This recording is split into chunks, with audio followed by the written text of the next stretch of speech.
Okay.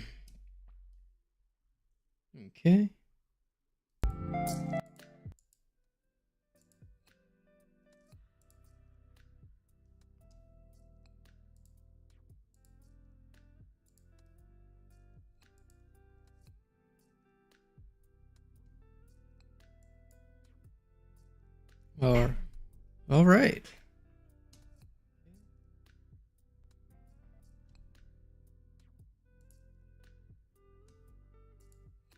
Hopefully that's all working.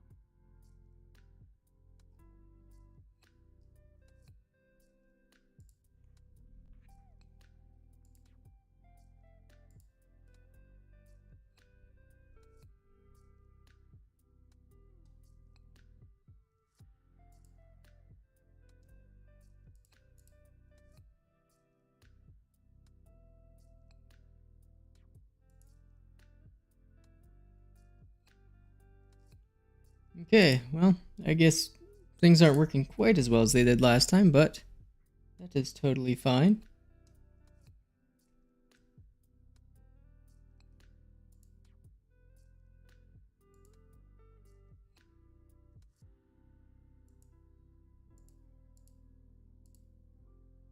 Okay. Well, I guess I don't get to see my viewers now. It's kind of strange that's not working.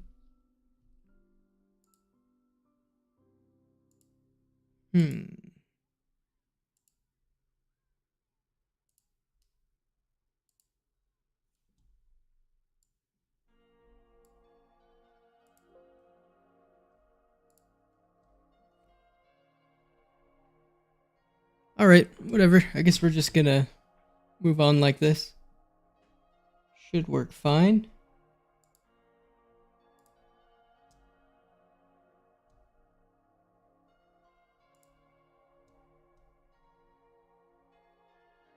Sweet. Okay, welcome everybody. Today,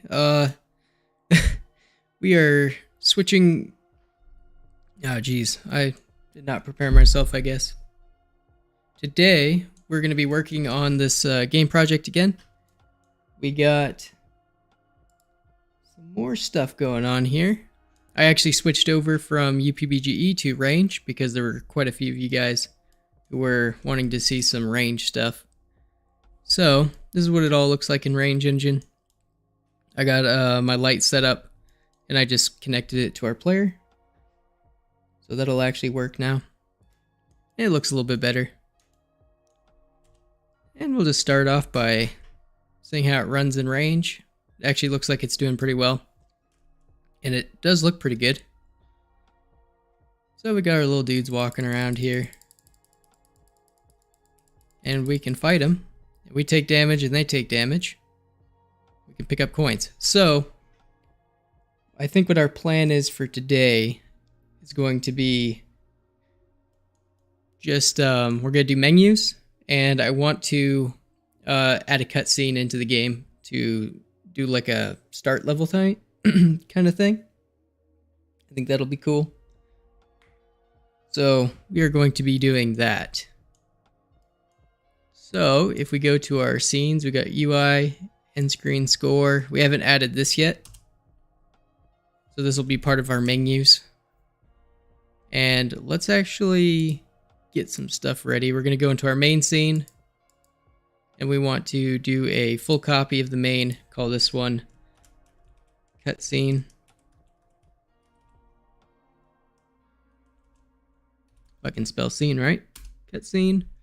And we want to go over to our UI section that we have. And we're going to do a full copy of this one too. And this one is going to be our menu. Oops. Menu. And then, what else should we do? We got menu. UI. And let's do let's do another full copy and call this one transition. And this will be transitioning between kind of our loading sections. So our loading screen. In fact, let's go transition underscore loading. Like so. That should work pretty good. And my stream is broken for whatever reason. At least I can't see my my live stats, which is a bit obnoxious. Oh, there we go. I can finally see the chat. Hello, how's it going?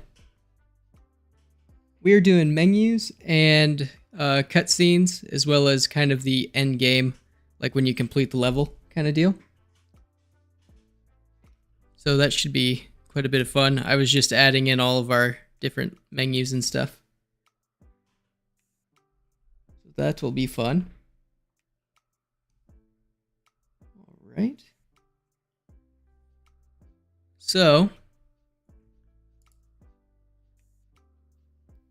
I should probably find a better location for my second monitor so I can actually read chat a little bit better.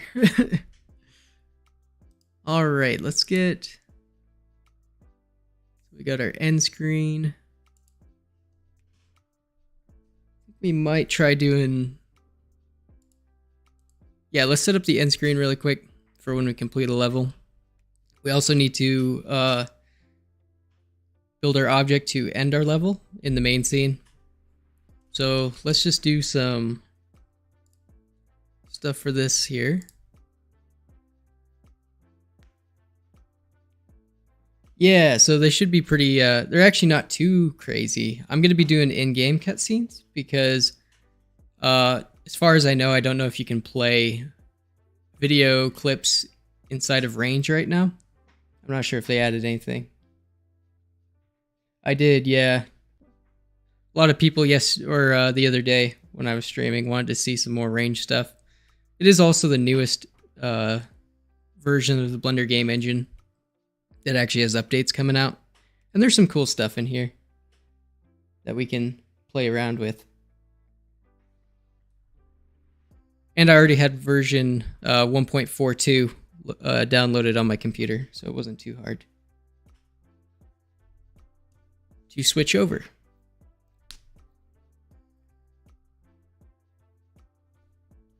Okay. So let's just scale this up. So, all right, so this could be our end screen. And I think we want to do, let's do a dark gray color. Turn off the intensity, do shadeless. In fact, maybe we'll do a thumbnail too for the end screen. Make it look a little bit nicer than just a bunch of gray boxes. That might be nice. So, I think we'll do... How do I want to do that? I got a couple of thumbnails. Yeah, let's do our end screen. Where do I even have those saved at? So we got our material. Let's go in here, open.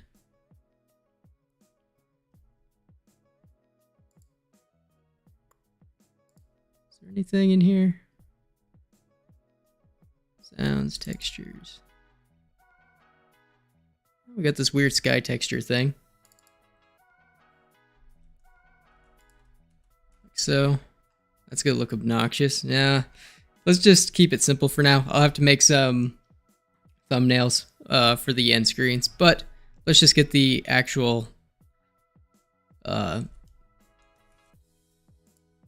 logic and stuff going for the scenes. So end screen will have a couple of buttons here. In fact, I want it to be a full screen kind of deal. And then we'll just do some buttons on the side here. Like so.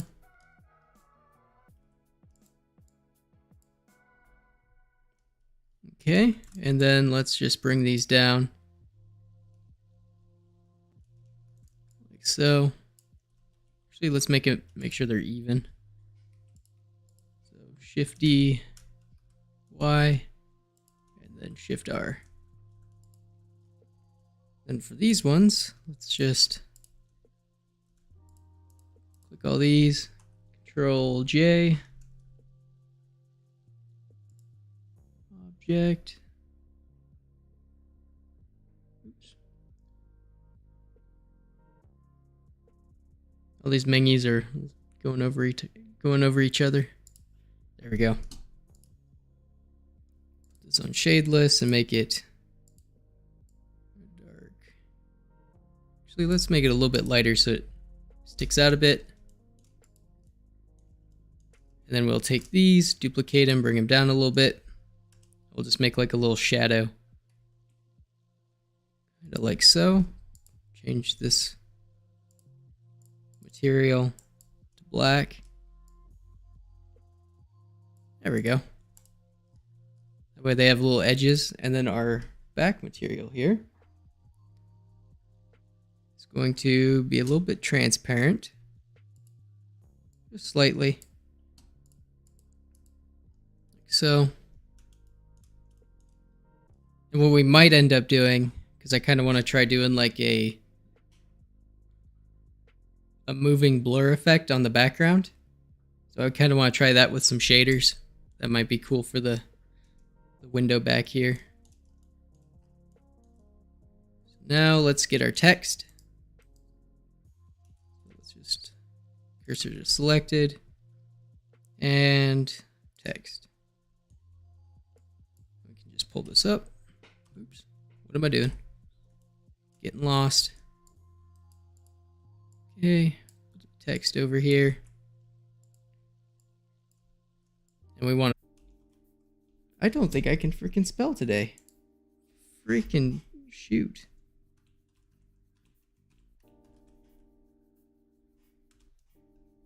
Okay, I got it right this time. Holy. And that is awesome live stream content. I think I started sweating. There we go. Holy moly.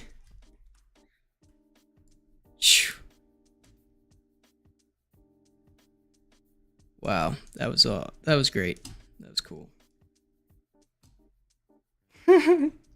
Well, for the two of you that were viewing, that was awesome.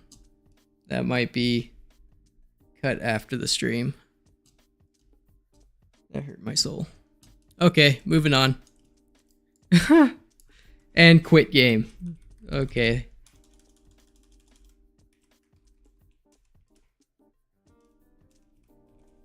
There's our next menu item.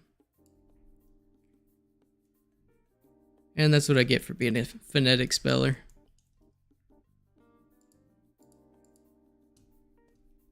And then let's do a main menu. Loading screen. Main. Menu.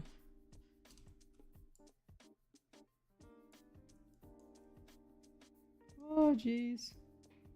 Okay, that's not looking too bad. See how that looks in the game. Oh, of course it's being covered by all my UI stuff. Disable profile. Yeah. There we go. Hey, that looks pretty good. Let's change our text color. Just make those black. Oops, I actually have to do it in the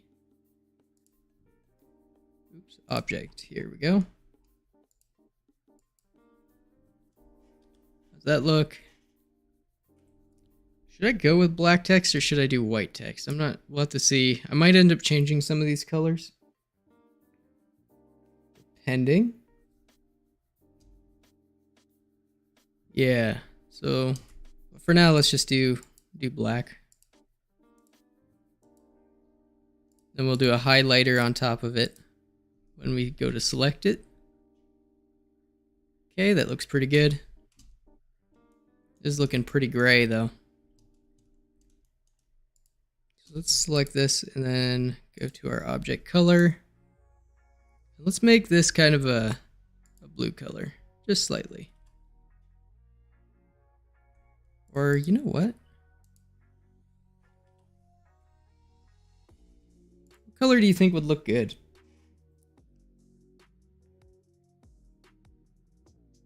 I'm trying to think.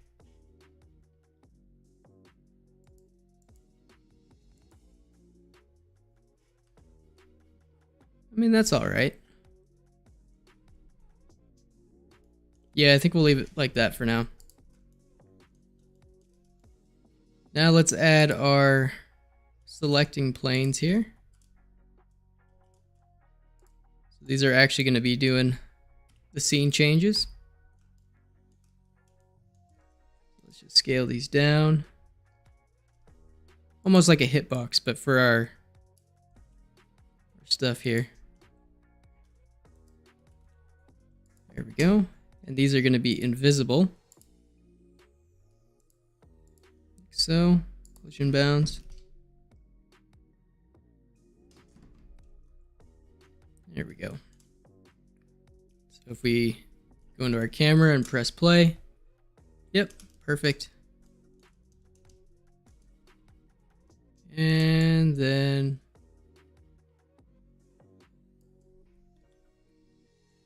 so that's good.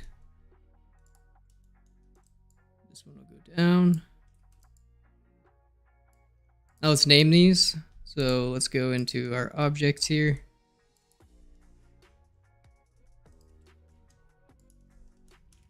Main menu.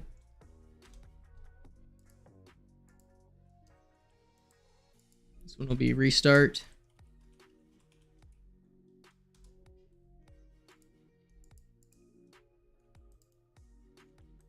Okay, this one is going to be our continue. And this one right here, nope, this one is going to be quit. Perfect. So now let's go to our main menu. And when we do this, this will be mouse over. So, and then we'll also have another mouse, which is our left button. And then this will be our scene changes. Scenes go like this. These will both go in here like that. And this will, okay, so we'll keep them like this for now. Let's disable them, because they don't have any scenes to connect to at the moment. Select all of our scenes here. Copy, logic bricks to selected. Now for the restart level. This one will be pretty simple. We'll just say set scene. This will be our level. And then remove scene.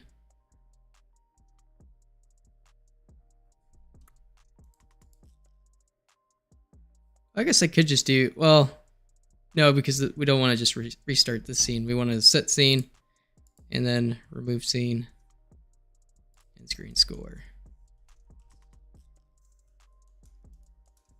So if I go in here and press play, I actually need to add an always mouse. Make that mouse visible. So now if I hit restart level, there we go. It restarts our level. Nice and easy. So now what we can do, let's go to our continue. And all continue is going to do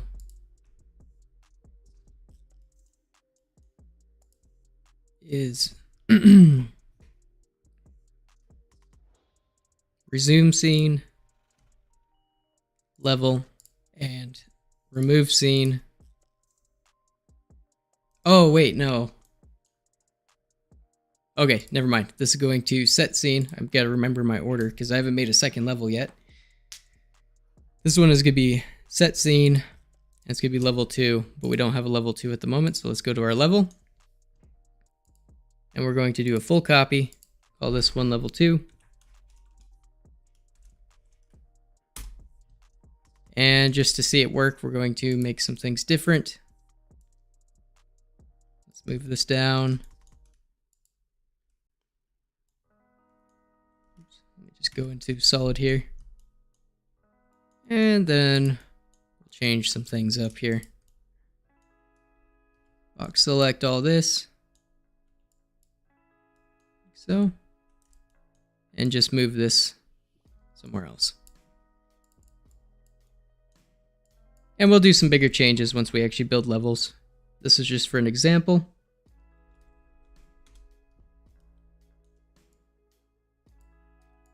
So we'll set that there. In fact, we'll make the player jump for it. Like so. So this will be level 2, so we can go back to our end screen score. And this will be assigned to level 2 and remove scene end screen score. So if we press play, continue, and it works. Perfect. Now for all of our scenes, we're going to have to go back to our actual camera. Select the camera and then set always. Make sure this is every frame. And we just want to make it so mouse is always invisible. So that way when we restart the game, the mouse cursor isn't in the middle of the screen. Like so. And we'll do the same thing for this camera. Like so. And always, if I can find it. Pew pew pew. Welcome VB Toolbox.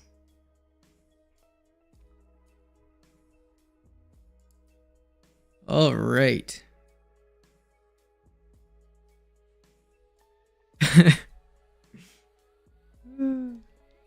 And we're going to put a mouse and make that invisible as well. Sweet. All that's working. Let's go back to our end screen score. And quit game is going to be super easy. All we're going to do is add a game mechanic here. Oops. A game node. And we just want to quit game. And that will simply quit the game. Perfect. Main menu is set up for what it's going to be. And the main menu, we'll just do that so when we start the game, it'll automatically send us to the main menu. So that will be nice.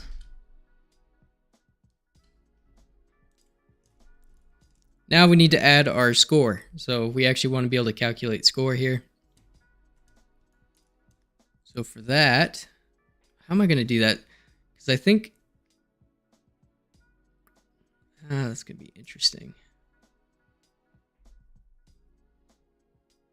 I have an idea, but it might come a little bit later. So we're actually going to move on from this point for now. Let's just do let's go center, and then this will be our scoreboard here, where our score is calculated. And let's scale that up to 2. Scale on the Y, 0.5. Scale X, 2. And this will be our score.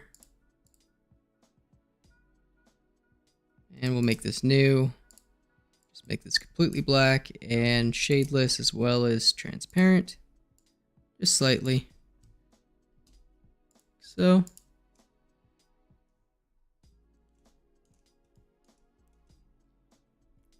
There we go. Let's make that a little bit wider. Then move that up. Cursor selected, and we'll just do text. And this will actually be our text for our score. Actually, this will be the text saying score. So that'll be score. Which will go right here.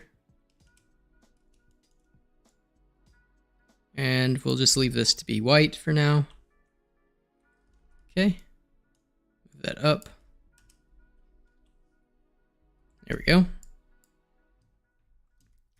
And let's just put colon there, semicolon. And then duplicate this and call this nothing. It'll just be number. In fact, we'll just leave it blank for now. Add a game property, make this a integer. Like so. And it's saying 72 right now, because we don't have anything in it.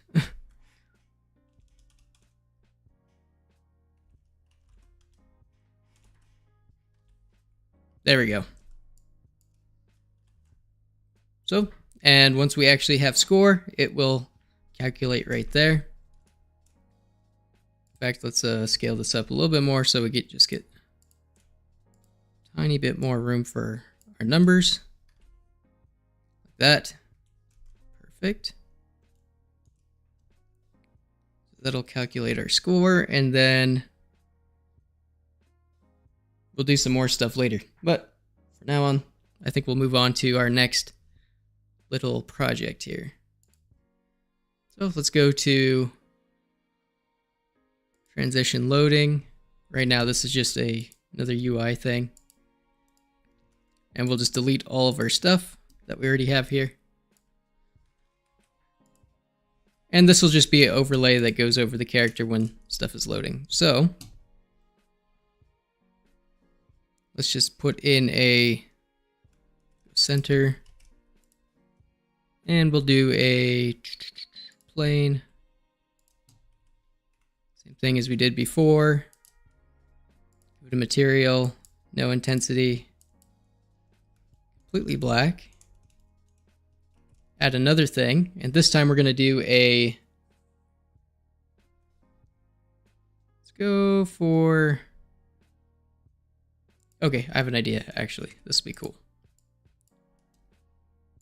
Then make this white, no intensity, and shadeless. This in the corner. And this will be our indicator showing our loading progress.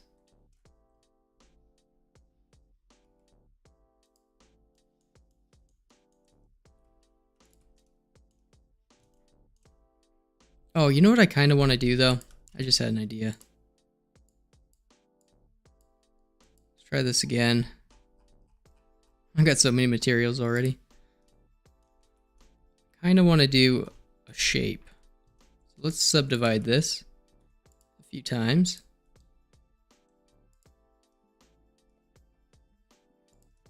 And just cut out a little gap right there. Faces.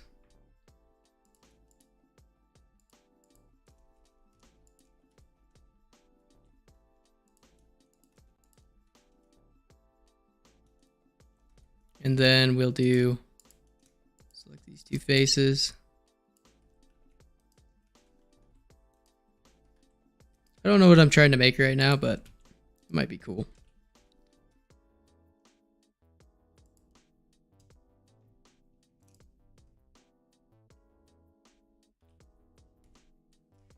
It might be terrible. Who knows?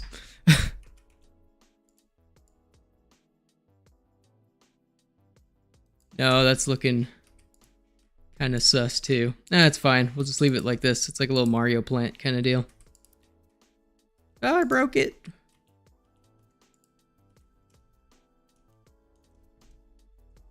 I just want something cool to spin around. That's all I want. Who knows what it is right now, but it'll be fine. And always. And we'll just make this a motion. That's not a motion. This is a motion.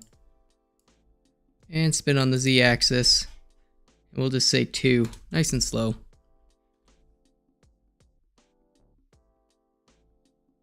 Why don't I just make a gear? Like, I don't know what I'm trying to do. In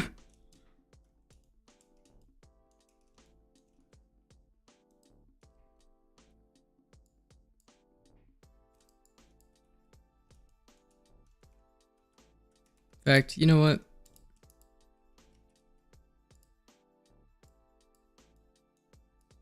I'm all about wasting time and everything, but let's try to get this done.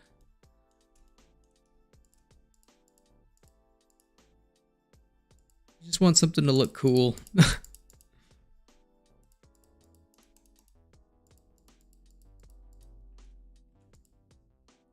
I definitely didn't prep for making anything like that.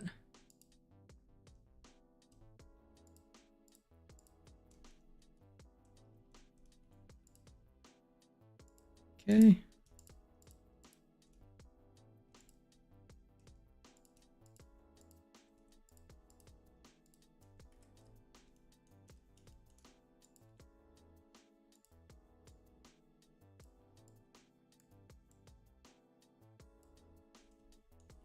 Hey, that might actually be kind of cool. Then let's do the same thing. Copy logic bricks to selected. Give this also a white. And have this rotate on the -2. How's that gonna look?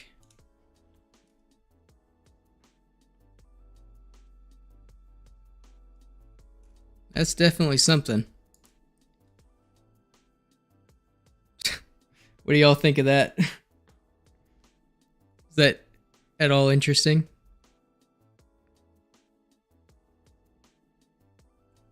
All right, that'll be our loading thing. Now let's select these and scale them down.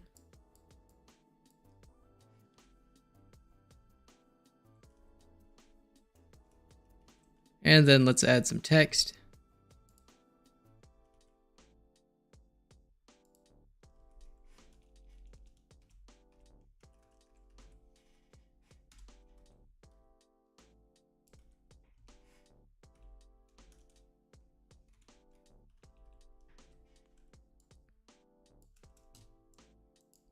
Come back.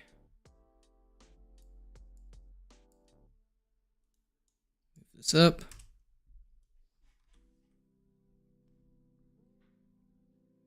There we go. There's the loading screen. Then we can go to everything else.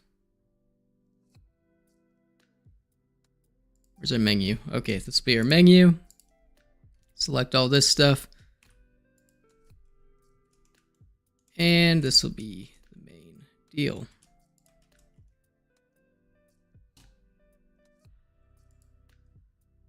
In fact, you know what? I think I'm thinking about this too hard. I already made all the buttons. Why am I redoing it for this one thing? Let's do a full copy of this.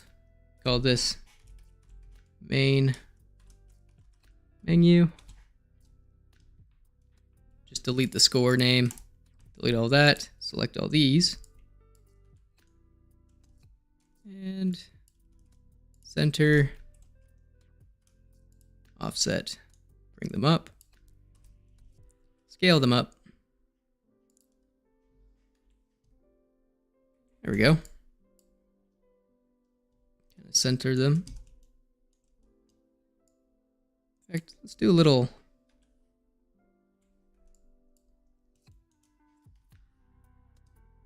kind of like that. There's something I want to do on this menu. I'm going to add a plane.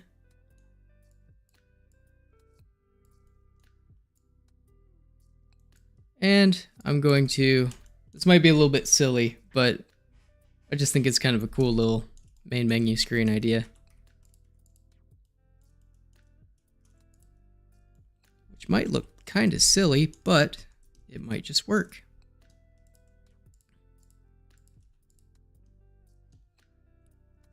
Just delete that face. And we'll do one of these. Duplicate this again. And we'll just take out, cut this like this. Then Control J them back together. Are they separated? Yep. Rotate.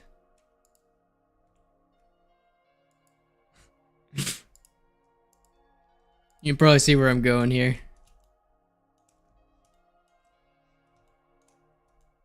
Then I'm going to make these shadeless.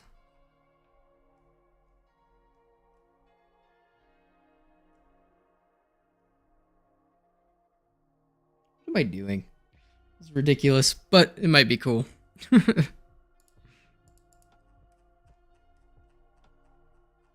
Select a shadeless material again. Then put this on a always property. Add a property, just call it 1, not Q, 1 integer. Add a property 1 assigned to 1. And then when the property is equal to 1,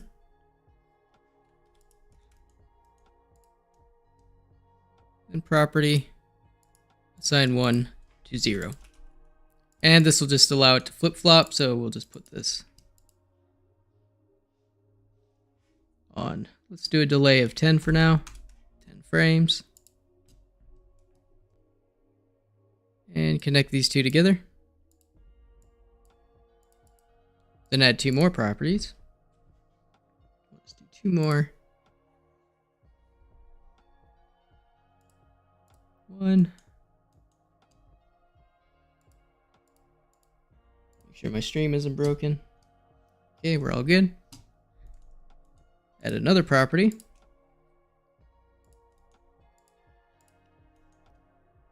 And we'll go when it's equal to 0 and when it's equal to 1. 2 edit objects. Oops. One is going, and we're just going to replace mesh. When it's equal to 0, I want it to be just itself. Oops. Can I do 37? Oh, we might have to duplicate this one more time. Delete these. There we go. Then make this one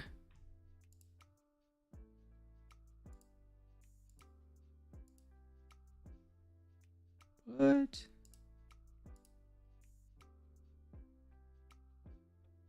Oh, it's because it's the, okay, I get it. It's the actual vertex name and not its physical name. That's right. And then when it's equal to 1, we'll do this one. Make sure this is on replace mesh. So there we go.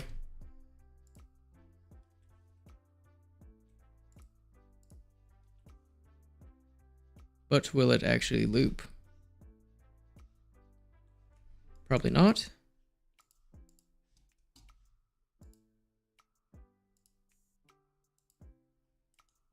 Zero. Oh, I think I messed that up. There we go. Make that 100. Give this 10.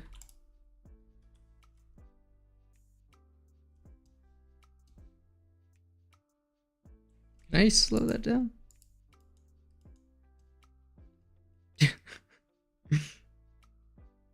Probably not.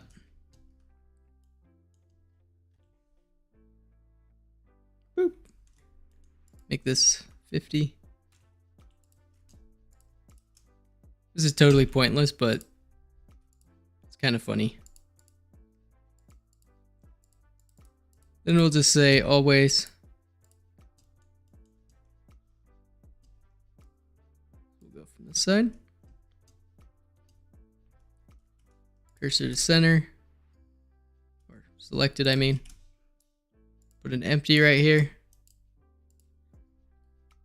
This guy, move him over here. Always. And edit object. We want to spawn our plane. And we'll count how long it takes us to get across the screen here. Oops. If it actually works.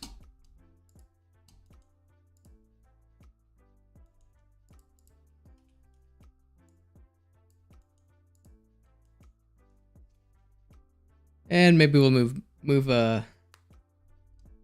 on after this. And X.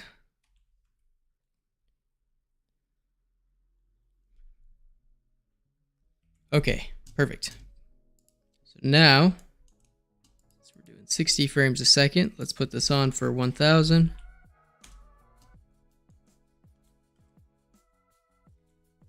And disable this.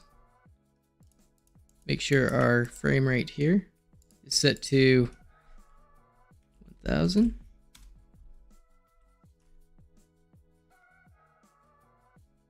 And hopefully by the time he gets to the other side, he'll disappear.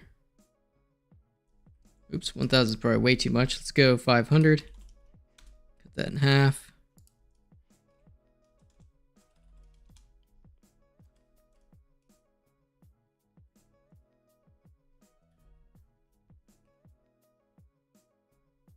Oh, that might be too long too.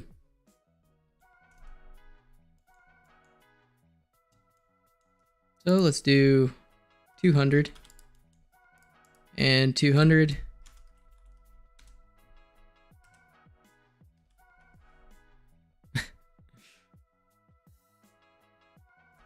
Okay, 300. It's kind of just a guessing game at this point.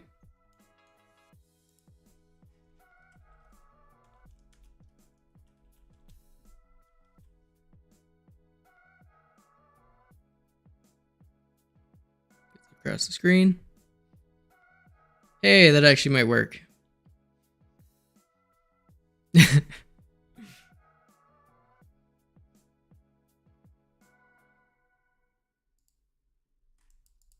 Okay, that works. Now, some of these buttons are going to have to change.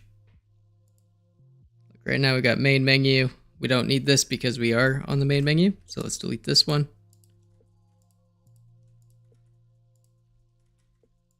Like so.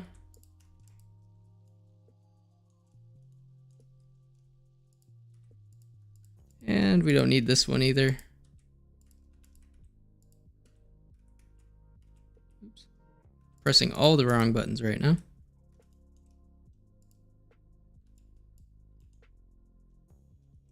This into the center.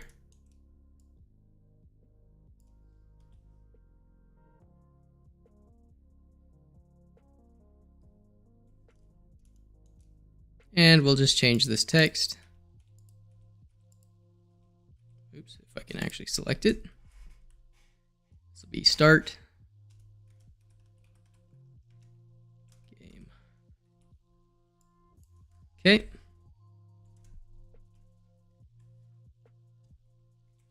And we'll just change this from level 2 to level 1. And remove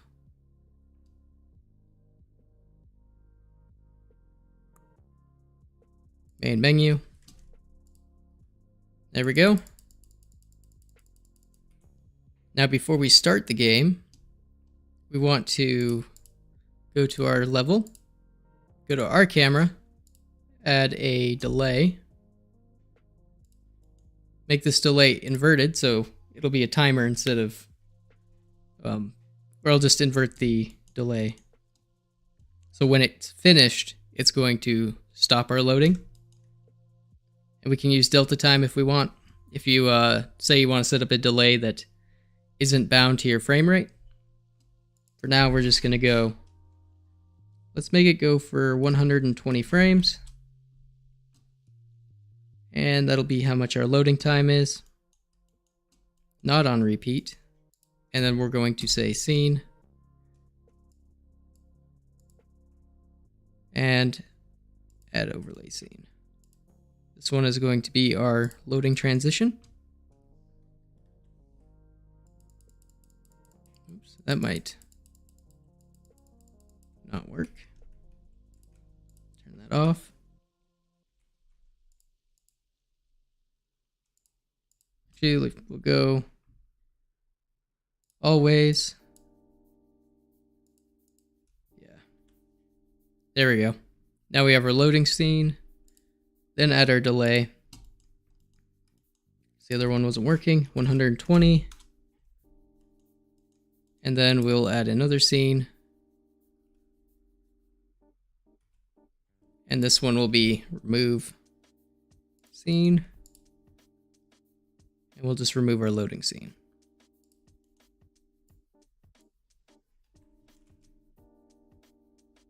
There we go.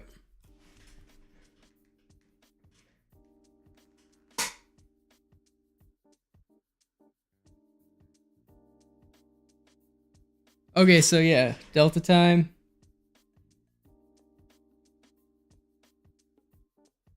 Oh, sorry guys. I think my chat is coming in pretty delayed for some reason. I'm not seeing a lot of your messages until a bit later. 1 second, let me check some stuff. Okay, I think I'm gonna, yeah, I redid some stuff on my chat, so hopefully it'll pop up now. And what the game is about, it's pretty much whatever ideas come in. Like I'm letting you guys decide some of the stuff for the concept of the game, and we're just kind of making it together in a way. And as far as delta time goes, it's basic. Okay, so it's kind of weird to explain. So if you go over to your rendering tab here, let's see if I can find it. Is it in rendering or is it in here? I think it's in rendering. Physics. Where is it? Let's debug stuff. It's in here somewhere. Oh, here it is. So this is going to be like your VSync and stuff like this. Delta time, if you have your game and it starts lagging, and say your logic starts slowing down, and your logic is tied to your frame rate. Basically, what the delta time does is make it so even if you're lagging or if your frame rate is super high, it won't affect your logic and stuff like that. Because Blender UPBGE, everything's tied to frame rate. So your animations are tied to your frame rate, your logic's tied to your frame rate. I think I was actually working on a video explaining it, but I can't remember if I actually finished it or not. I don't think I ever posted it. And it was because it was still super early in Range Engine's development. Still on 1 point. I think it wasn't even 1.1 at that point, at that time.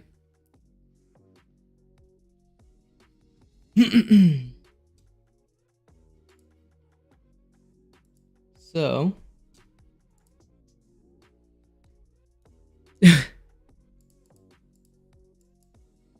what was I working on?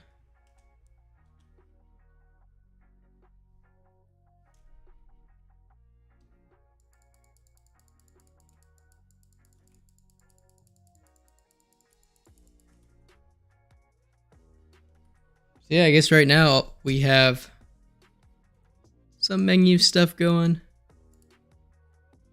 Got our main menus.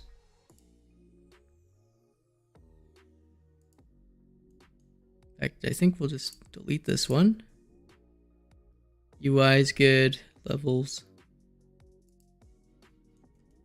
Oh yeah, we're gonna do a cutscene. That's right. Time to do the cutscene. This one's probably gonna take a little bit to do, but it will be worth it, I believe. So let's do a simple cutscene here. We're just going to delete all this stuff. And it's really important to make a full copy of your level. That way you definitely don't want to change anything in your main level when you're doing this, since we're going to be doing animations and all that good stuff. So let's actually delete these empties here.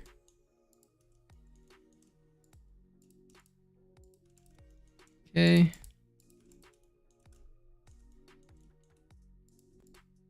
Get rid of all that. Now, yeah, let's do a little cutscene. Let's grab our enemies too.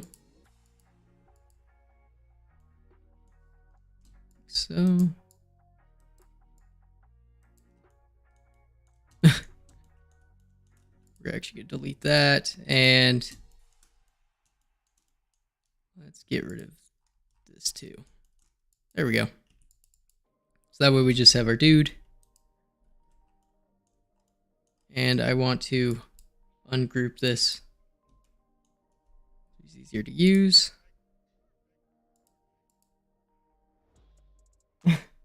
Thanks, Range Engine.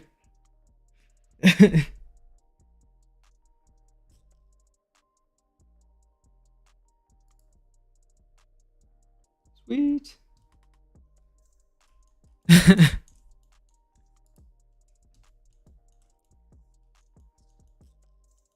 get rid of this collision box here.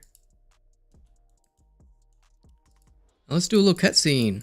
Get this little guy doing something. Turn him around. Move him over here. And let's actually get rid of the logic too.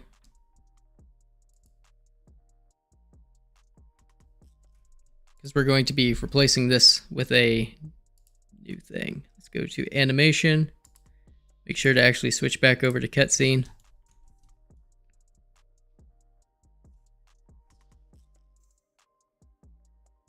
Right? It's super dope. It's awesome to see that they're watching.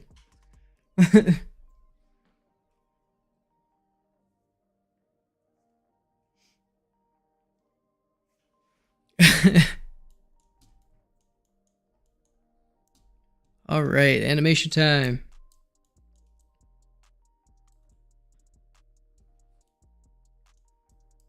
Frame 0. In fact, I think we'll start with our player since we're going to be doing the action from our player. So let's click on him.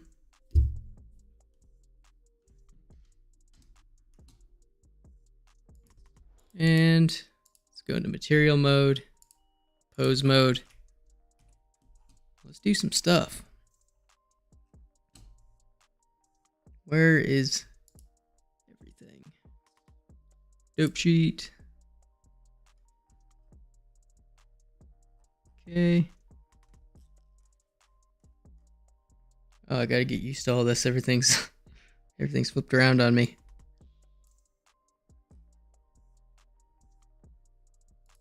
Action editor, that's what I wanted. Okay. There we go. Let's make a new action. Call this cutscene. And then let's start animating.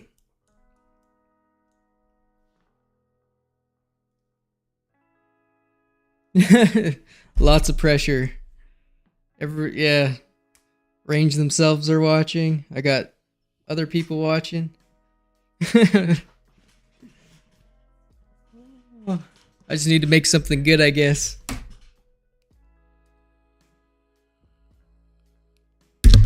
Oh, and I'm bumping my mic.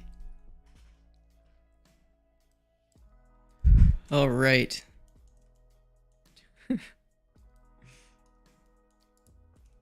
Let's do some stuff here.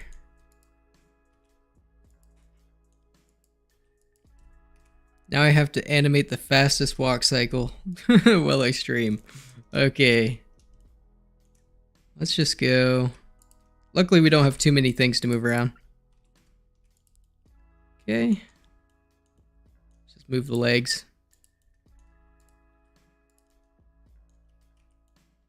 There we go. Nice and easy. We're running 60 frames a second, so let's just do 1 step per second. Oops. And I don't have IK to rely on for this, so let's just take the front foot here.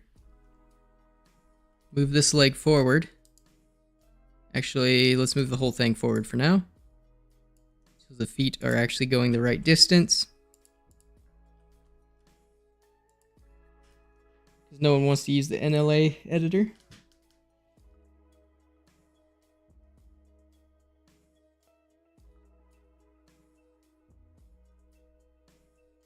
Oh, for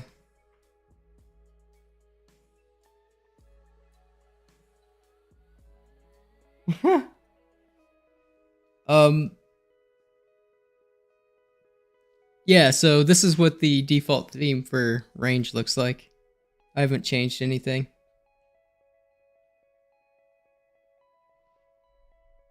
Just done a bob for my gun. Nice.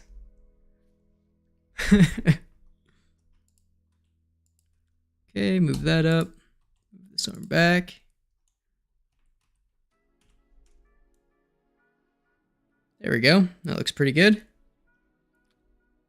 Let's just make him go a few steps here. Click on my front. Select everything. Oops. Select my armature and move it forward.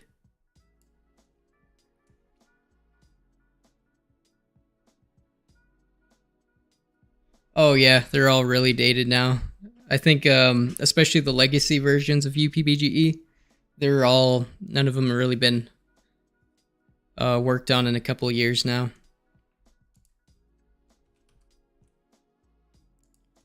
At least for what I've seen. I've checked in on them periodically for a while.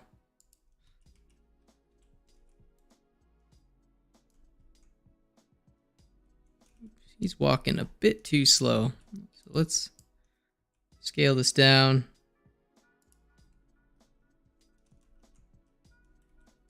There we go. That looks a little bit better.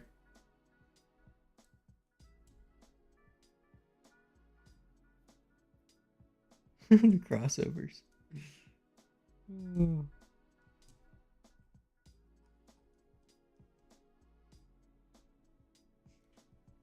Yeah, I'm really excited to see kind of what range does. I hope they're able to really overhaul the entire thing. I'm sure they will be able to from all the stuff I've seen.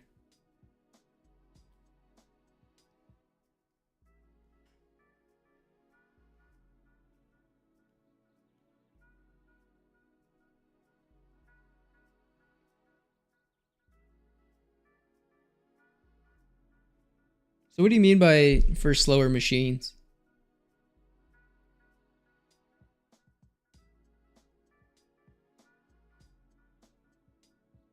Oh, I see what you're saying.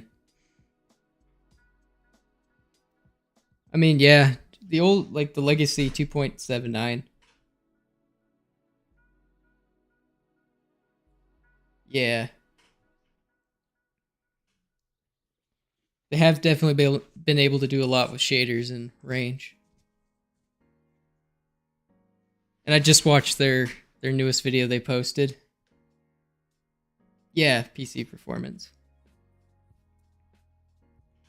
Because I remember using original BGE a long time ago, and I was able to use that on an old Dell. It had nothing. So it's nice. And I have definitely been a little bit spoiled on my current machine. And I think they all run about the same for me. Range can be a little bit faster, especially I know the slowest is going to be 0.3 for UPBGE. You need like a You need ray tracing basically to run that.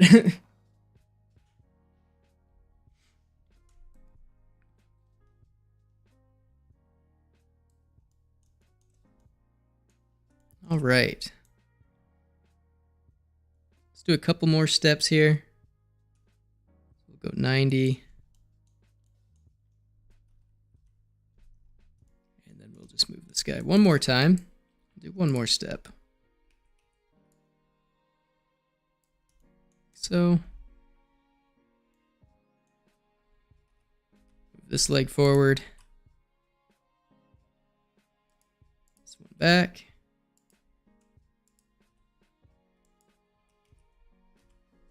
There we go. And let's make him stop. So he's just gonna...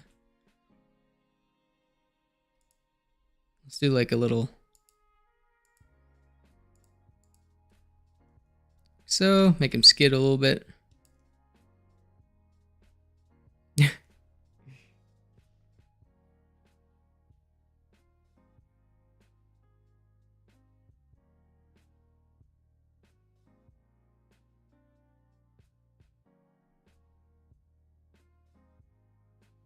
Yeah, so the 1060 is what I used for Blender for the longest time. Because my laptop that I had, I got it in 2016, and that's what really got me into more serious game development with it.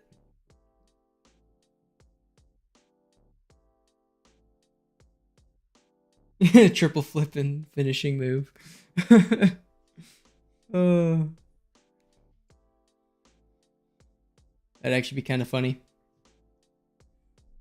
But yeah, the 1060 is a really good card. I still have it and I still use it all the time at work.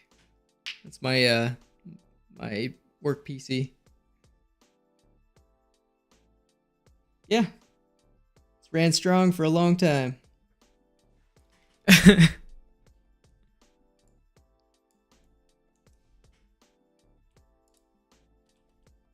this arm forward.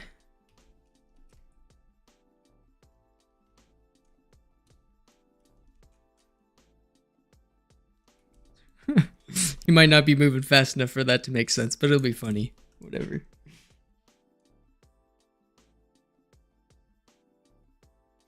Me neither. Yeah, I've never really had any issues with that card. I went from the 1060 and my my desktop setup. I had a Ryzen 5700, and that card, I don't know, I could never get it to work. A lot of people say it was a really good card, but I was never able to really get any good performance out of it. Yes. We're going to do it. Let's do the finishing move. He's going to do the Anakin Skywalker triple backflip. So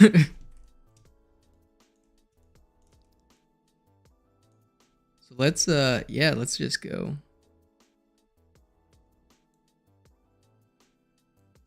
Actually, let's make the skid faster than everything else. Right now our tempo is a little bit weird. So let's move this back. There we go. So he's going to do that. He's going to gain his balance and then do the flip. So let's go into our side view here. Mark where his feet are at. Straighten these out. Oops, wrong direction. So, move him back. There we go. We're gonna just... I know that my character is...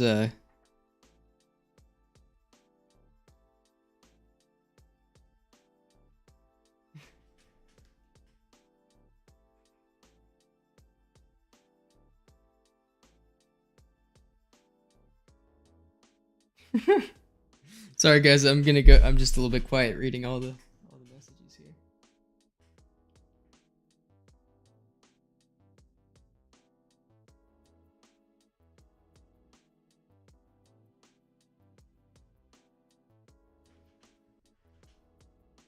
here. Do some Mortal Kombat. Yeah, totally is. Hey, and no worries.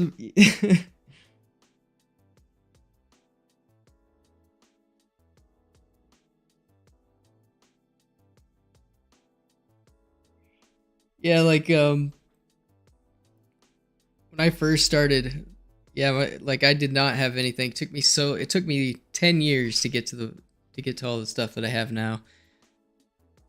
And I still feel so far behind of what's currently out.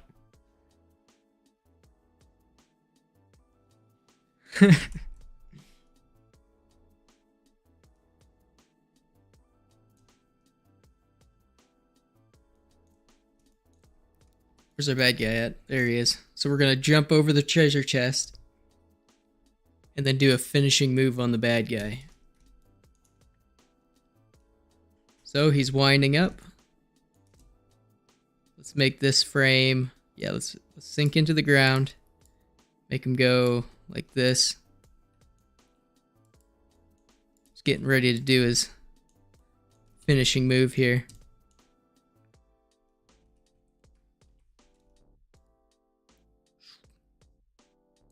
Let's make him go up.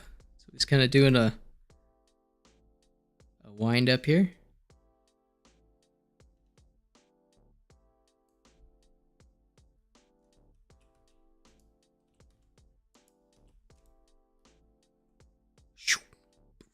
And then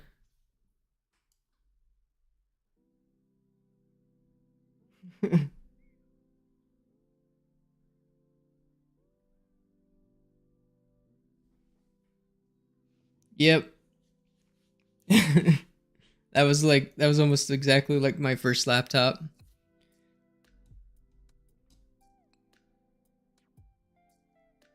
I wish I still had that old laptop because I had a lot of my old games that I made a long time ago. I think that would have been fun to kind of look at, show everybody.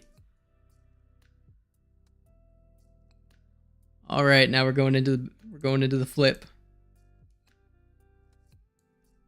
Now I got to try doing this because this never looks good when I try to do it. So we're just going to move all the way over. We're gonna jump on.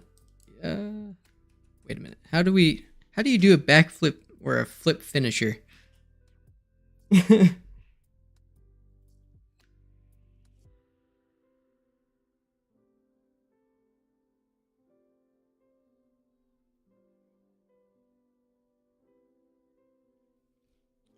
Yeah, no worries. You'll just like, honestly, you can make a ton of cool games even with that. They might not be the biggest projects you'll be able to make because of the limitations.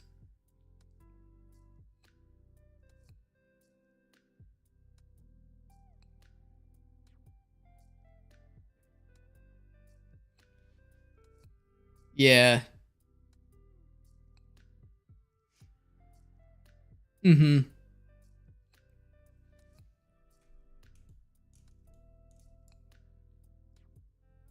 This might break, but I think it might work too.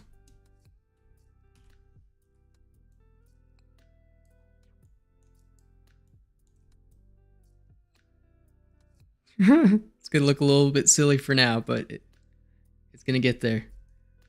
Okay, let's go up. So right now he's just got to jump. There we go. And then we're going to do some crazy stuff really quick.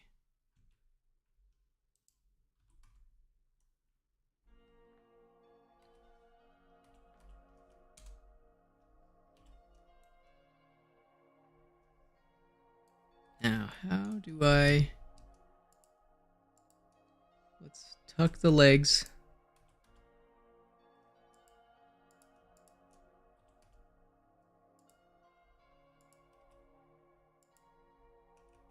This might work.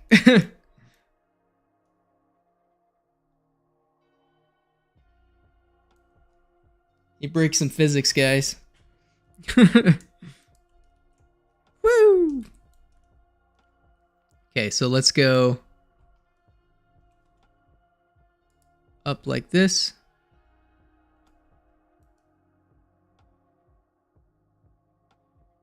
And it breaks.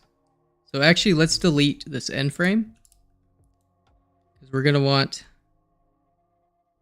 Oh geez, that's bad. Things are already breaking. Okay, we want to go. We might actually do this frame by frame here. So let's go 180. And we're gonna go to the center. Going up. And then we'll do our first rotation.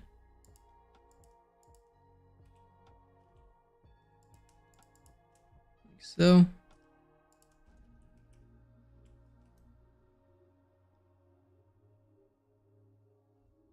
And then we'll go to this frame, these frames over here.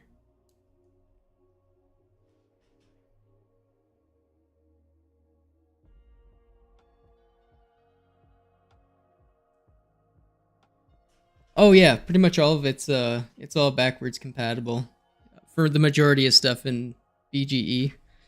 If you're using 2.5 to 2.79, like pretty much all of it's you can learn on all of it.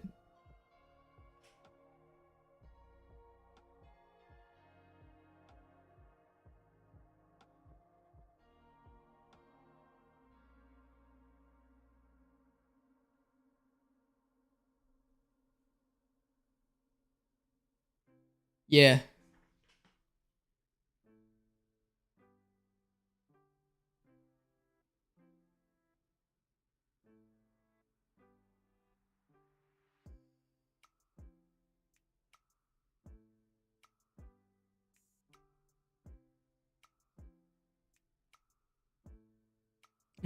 Thank you.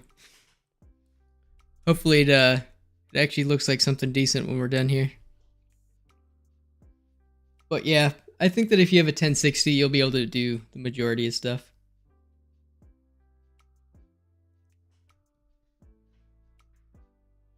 Oh yeah, I just go by locks most of the time. Yeah, LOX locks. That's kind of what I do. Okay.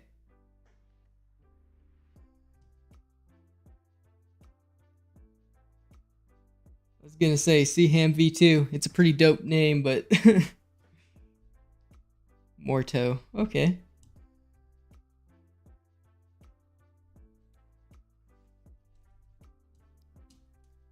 All right. Time to finish off this flip. So now we're going to grab our dude here and finish our rotation and hope for the best.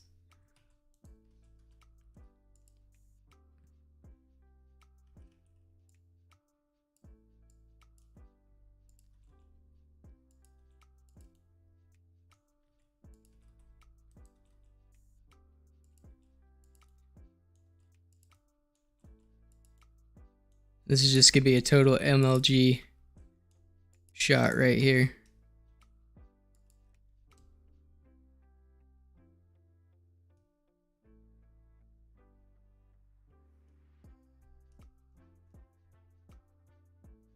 Yep, it all works. This game that I was making it in 2.5, and all you have to do is save a copy of it and then open that copy in range, whatever version of range you have. And I never had to really change the file format. I just use a dot blend and then open it in range, save it in range, and then it's a dot range after you save it.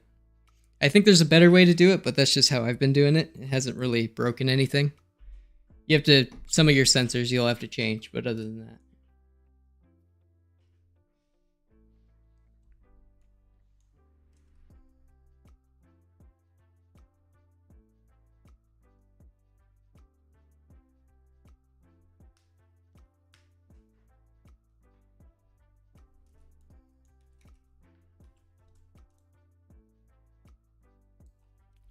Did that actually work, or is that still...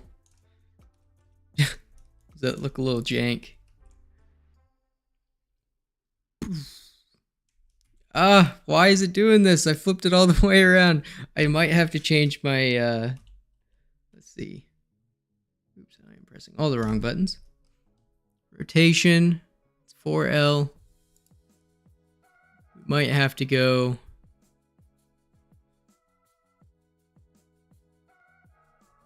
Yeah, let's go for order.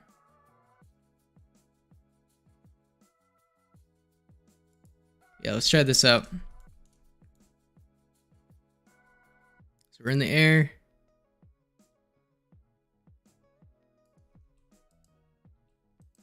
Oh, that's what that does. Okay.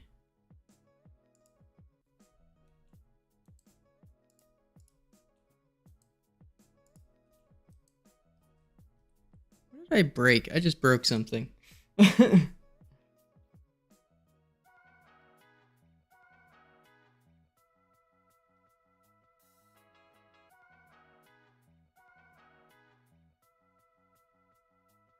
Oh, I don't know about appending. It might be easier to save it as an OBJ or an FBX than transferring it.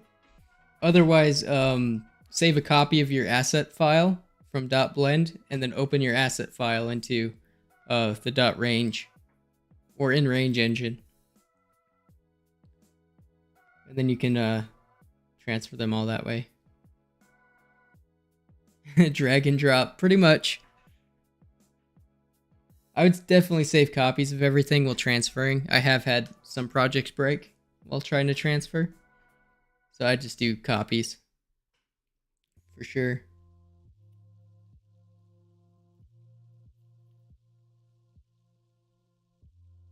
Yeah.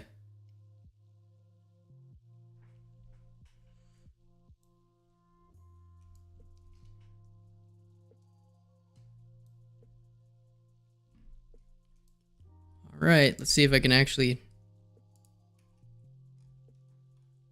Oh, I think I accidentally messed up my... Oh, I did. Okay.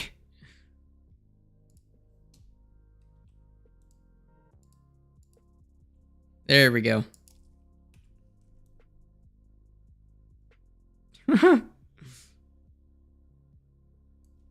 Well, I have a dope jump, but other than that... Oh, I messed up my... I did it. I'm messing everything up.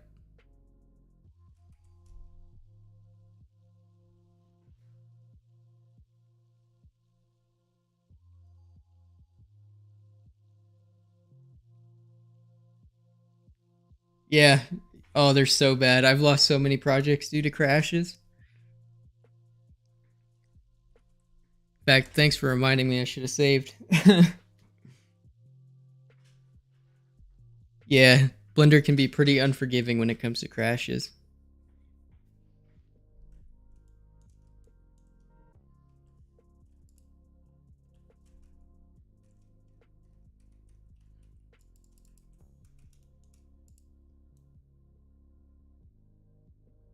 You know what I'm gonna do? It's been a pain this entire time, but I'm just going to delete these frames. Have my end frame here. Go to where the middle of my jump is gonna be, or where my jump is gonna be. Yeah, right there. Select, and then add a... Oops. Need to go out of pose mode really quick.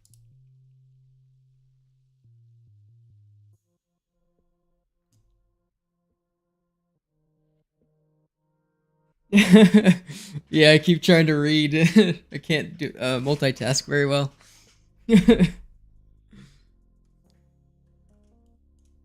All right, let's add an empty.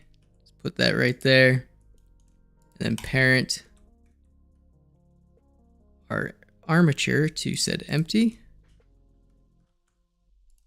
Like so.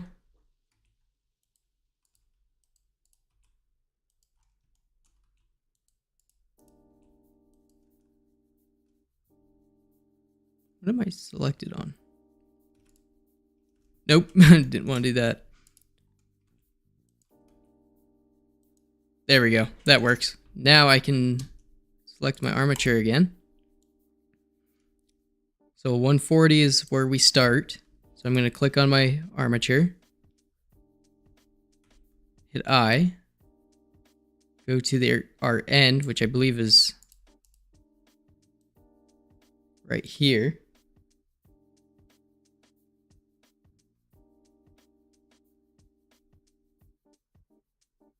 Yeah. Oh. But it's kind of fun talking. It's kind of fun talking to everybody while I do stuff. Definitely makes the time go by faster. All right, we're going to bring our empty up this time. So jump. And in the middle of our jump, we're going to do our flip. And we should be able to rotate the empty and everything with it. So let's go 360 degrees. Oops, that didn't work. I'm breaking everything.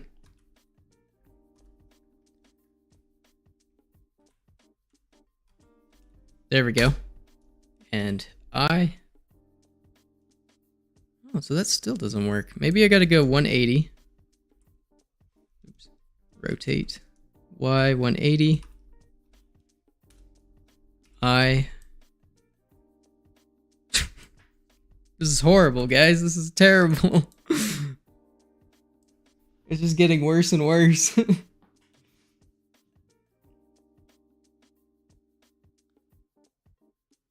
Thank you. Thank you so much.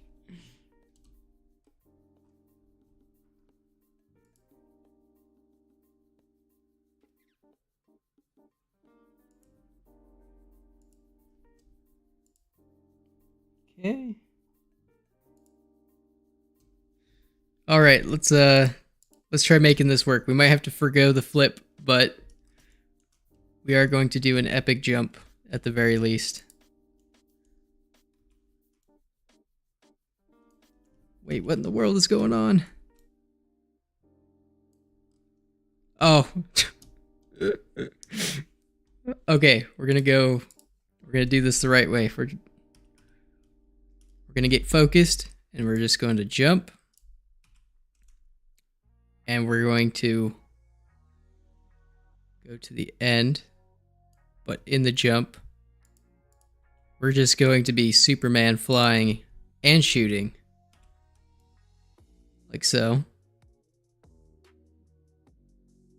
And then when we hit the ground, our character is going to do a spring jump off of his other hand.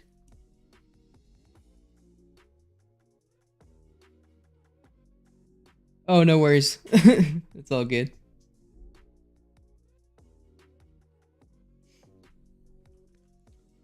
And he's going to do an epic gymnastics spring jump here.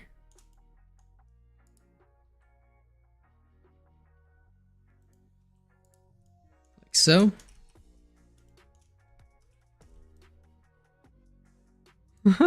That might actually work.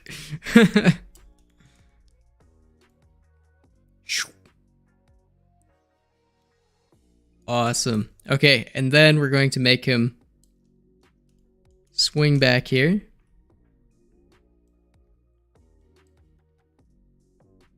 So now he's going to be behind him. And we're going to flip him back to be on his feet.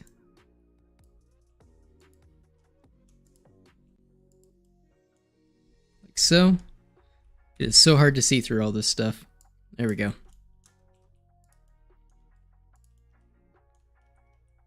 Flip his arm back around the right way.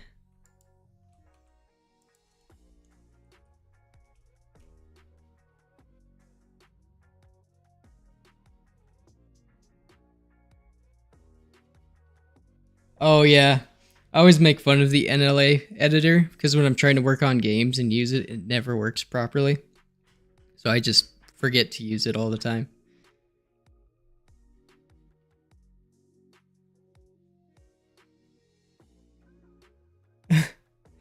I actually got into animation because of making games. Like, that's the only reason I learned how to animate.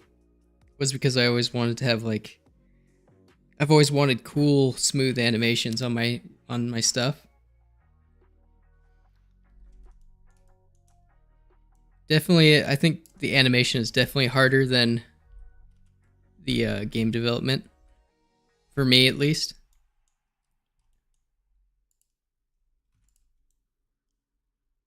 But it is just super fun. And I totally, as I'm talking about that, I just messed up this frame here.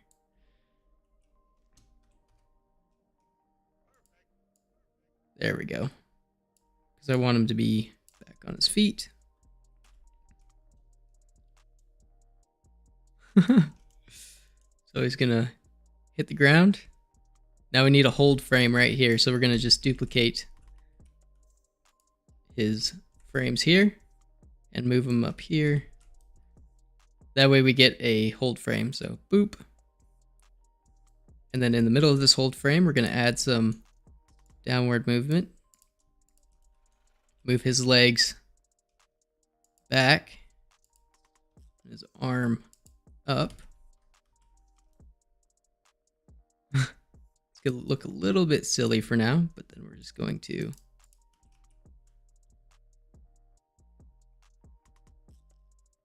oh, it's literally just the I key. Sorry, I probably should be explaining what I'm doing here. So all you do is go to the frame you want for your motion, move your character, and then just press the I key. I believe that's Blender's default.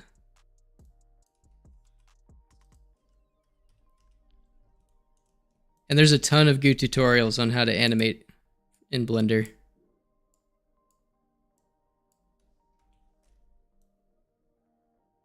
Okay, and then I want to go into the middle of this one, bring him up.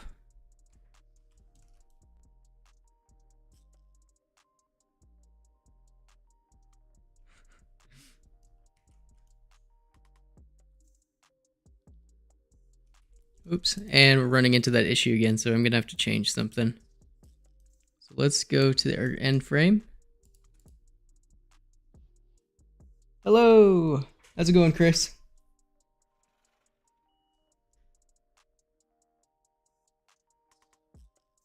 No, I don't use any third-party animations. I'm kind of against using third-party stuff because you run into licensing issues if you use them, and I never want to deal with that, so I just do my own.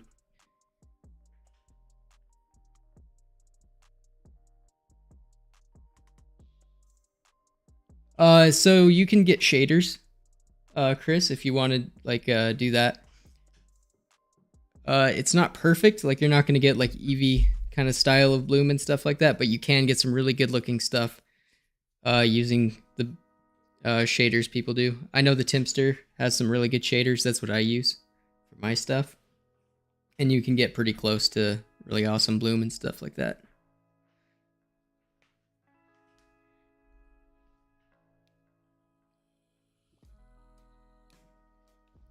And you can download the shaders. I believe their latest version that's out for people to use is 1.2.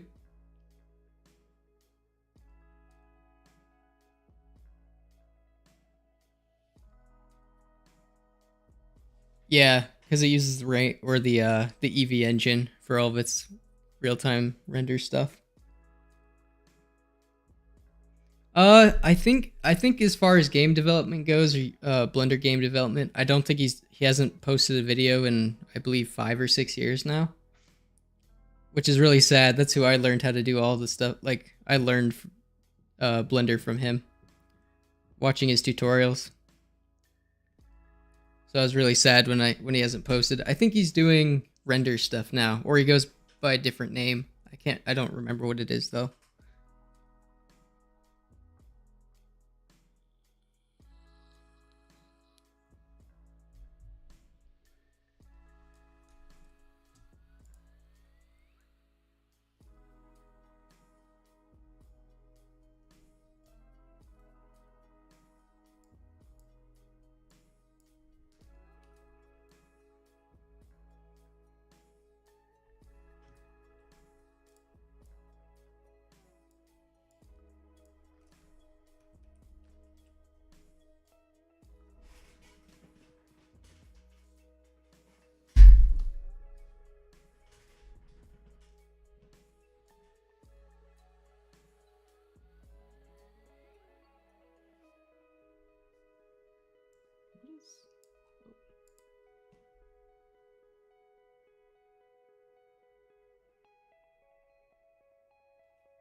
Yeah, what is it? What do you mean by I use UPBGE 3.3? What is this word supposed to be?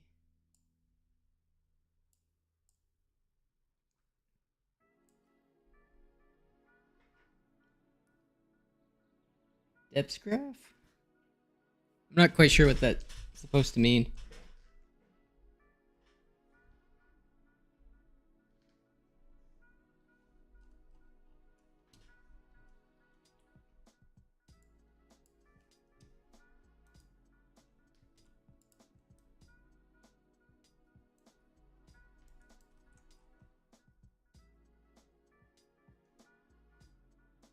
Oops. Now let's spread all this apart.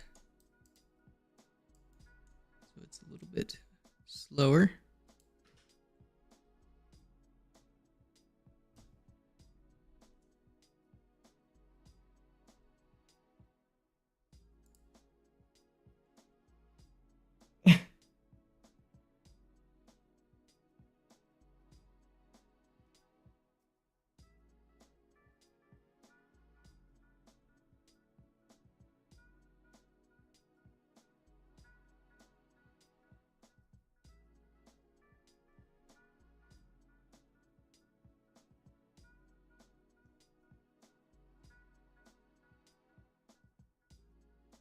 Yep.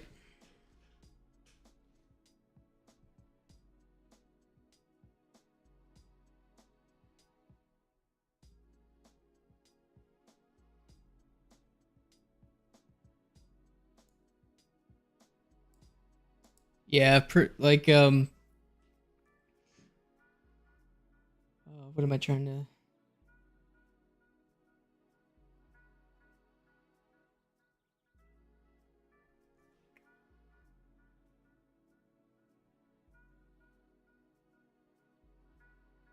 let's see. Sorry guys, I'm just I got to read through all this stuff really quick.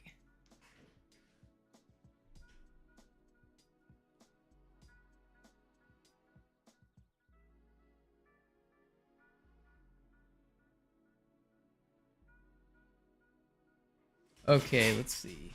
I got to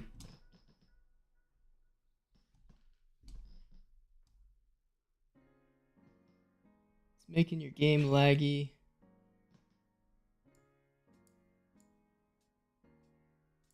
Why have I not heard about How have I not heard about this word? 1 second, guys. I'm going to look something up really quick.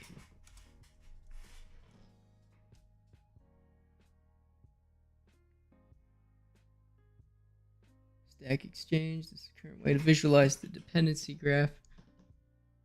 Blender file. Oh, I see. Okay. Let's see. Let's provide.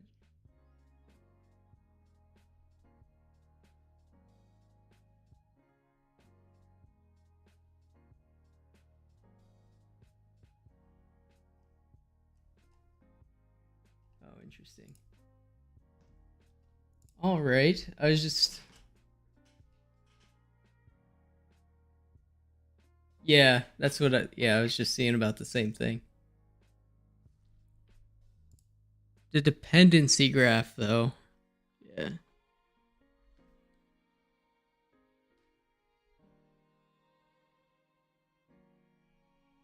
I'm just looking through. If you go to game, I think that's where it's at, what you're talking about.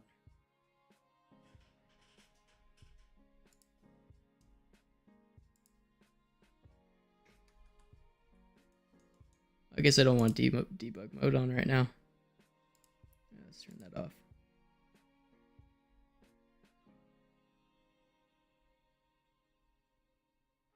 Huh. Well, that'll be something. I'll have to look into that more.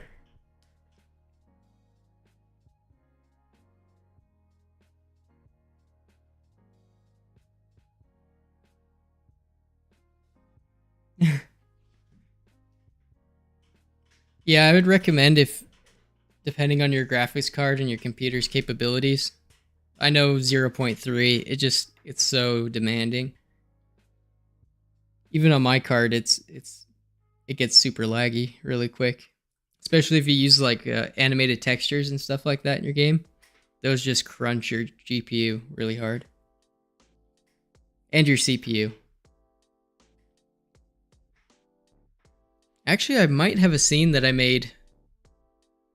Maybe next time on the next stream I'll have to take a look at it, but I'll open up that old project for 0.3 because it was super laggy, and all I had, like, I did a rain effect, fog.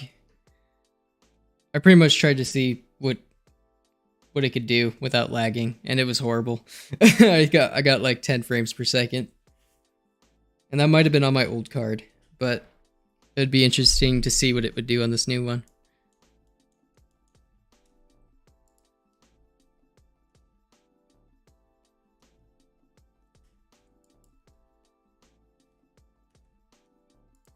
Okay, let's slow this down. There we go.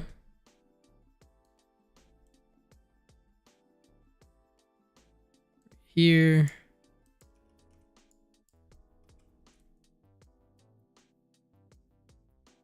Then his flip. I want to rotate him a bit more while he's up here. There we go. He's clipping right here though. So I'm going to want...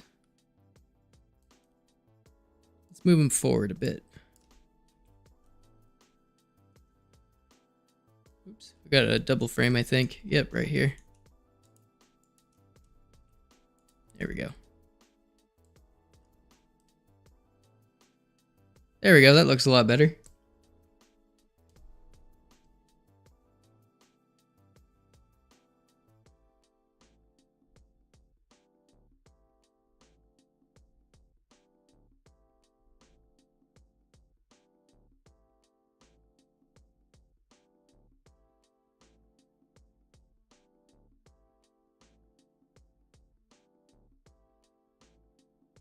Yeah, you can do some cool stuff with Eevee in the new in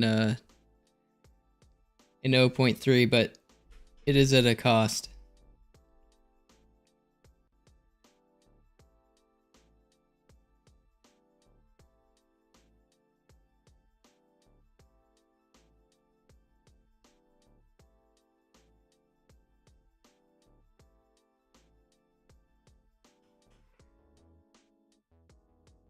Oh yeah, I don't mind. So right now I have a Ryzen 7 CPU. I think it's like a 23K. I can't remember exactly. Actually, wait, I bet you I could just look it up. I think I can just... One second, guys. Let's see. What am I using CPU wise? Oh yeah, it's an AMD Ryzen 7 27K. It's an 8-core processor. I only have 16 gigs of memory, so nothing crazy there. And then a 3080, an RTX 3080. Them's the specs.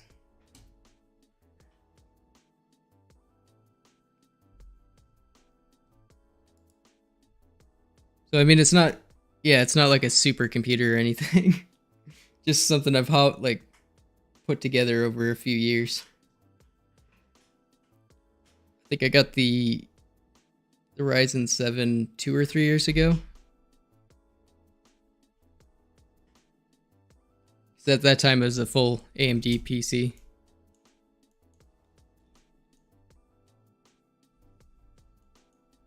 All right.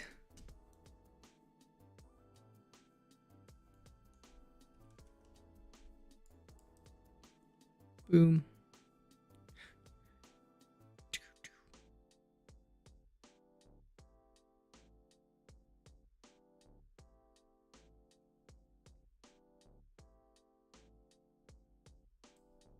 Let's animate his arms a little bit.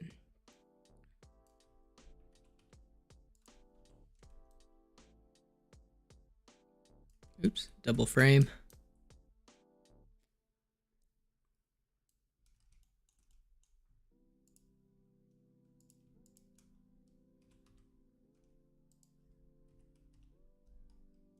we go. Rotate these back to where they're supposed to be. In fact, actually, his whole body needs to be rotated. There we go.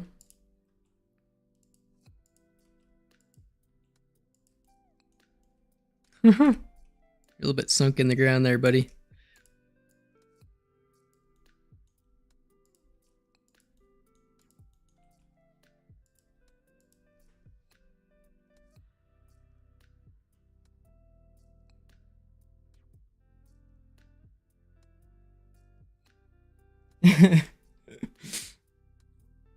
Oh man, it took me forever. To get the graphics card.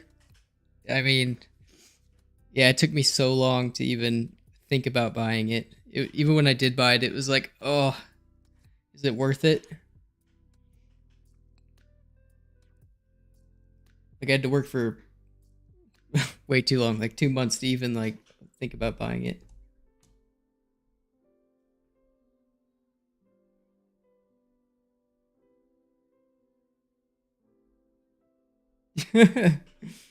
No worries, bro. It's all good.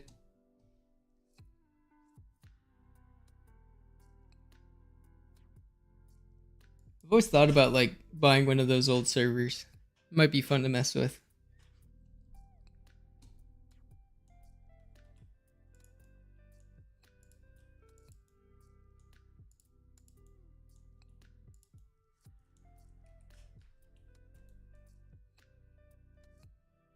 Oof.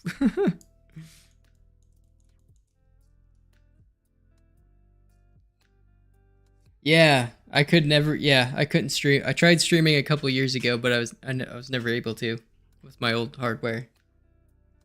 Not very well, at least. The streams are really bad quality.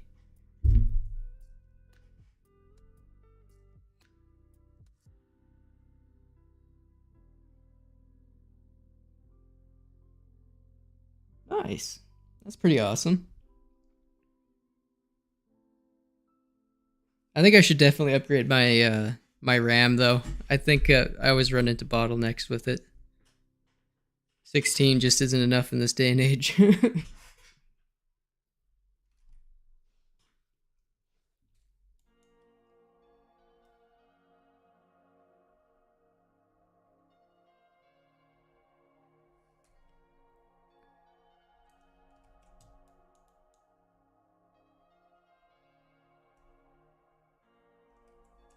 All right, let's do some camera angles.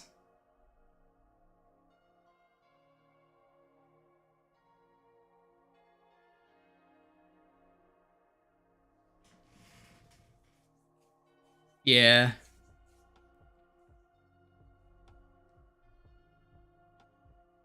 You know what I just realized?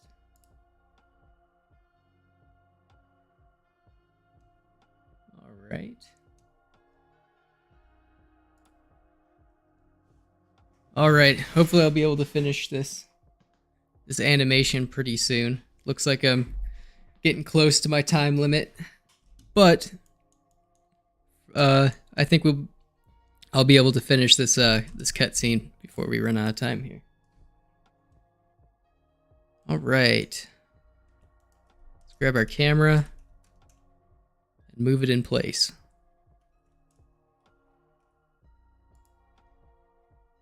Okay. Let's do.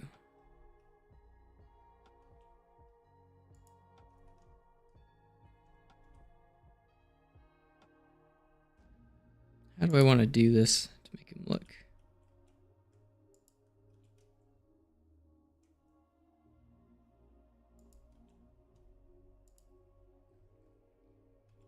This might be a little bit silly.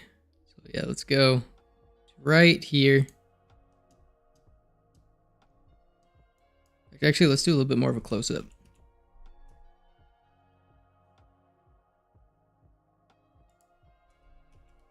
There we go. Then we'll go here.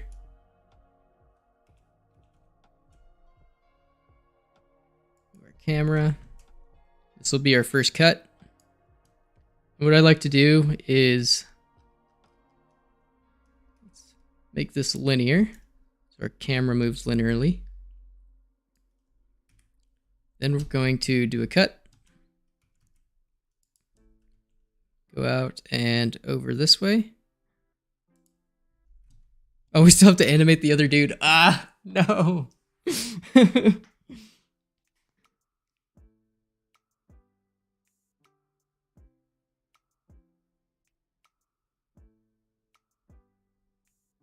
Field of view?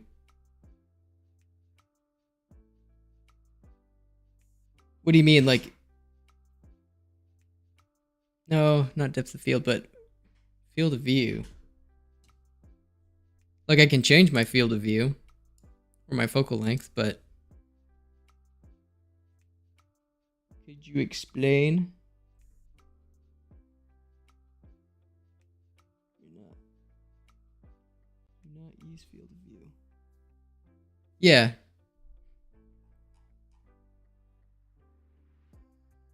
Focal length, yeah. I change it. I usually change it if I'm using it on a third person or first person character. I didn't really feel like I needed to change it right now.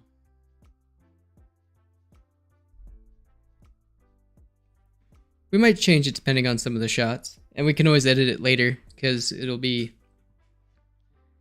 Like, if we want our shot to be a little bit wider in the final product, we can change it. But I think I'll leave it for now.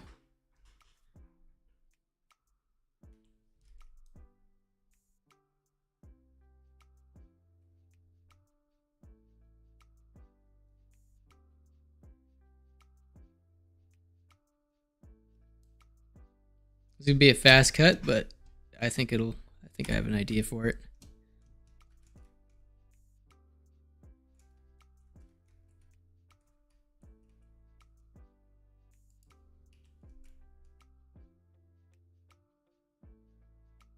Because I want him to be shooting as he's going down. Oh yeah, you're right about that. Like doing zooms and stuff like that, speed effects. I actually didn't ever think about doing that in Blender for some reason. I usually do it in post. But yeah, that'd probably be a good idea.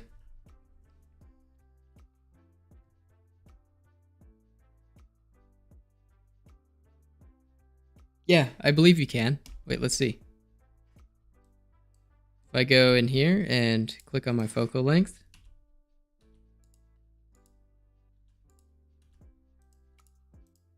Oh, maybe not. You might not be able to.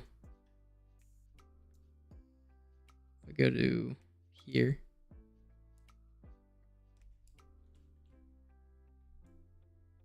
Oh, you totally can, guys. Oh my goodness, look at that.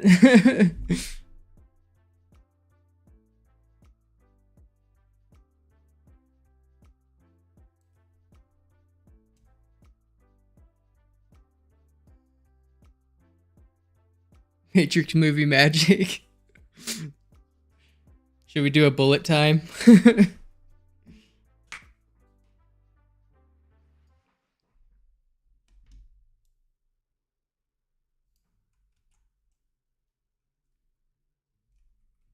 Oh, I just had an idea with that,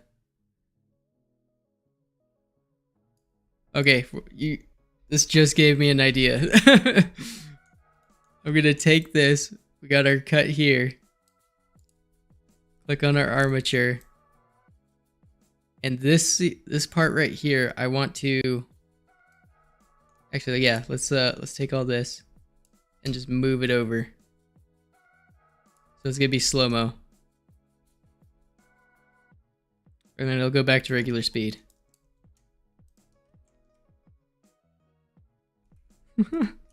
Maybe a little bit more. And then right there. Let's see how that looks.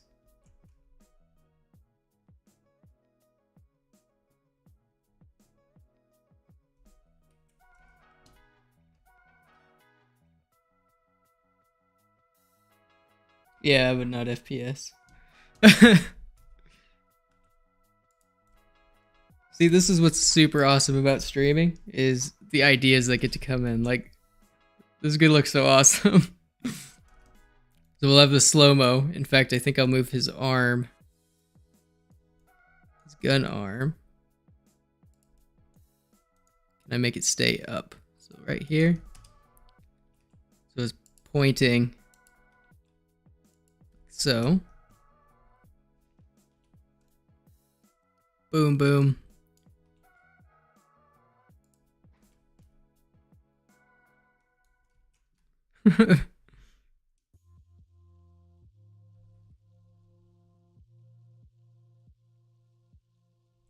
Now, actually, yeah, let's make it a little bit faster.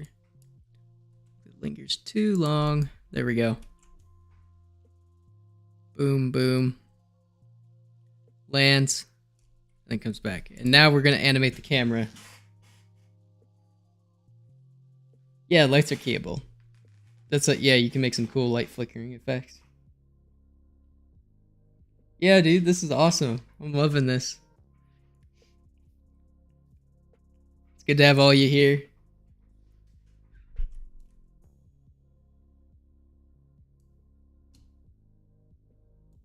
We could probably also add some camera shake too. That might be cool.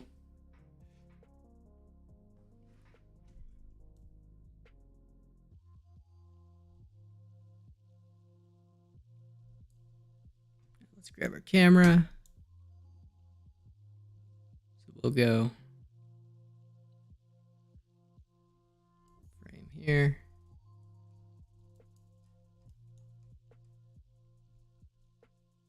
And let's do, yeah, let's animate this one right here.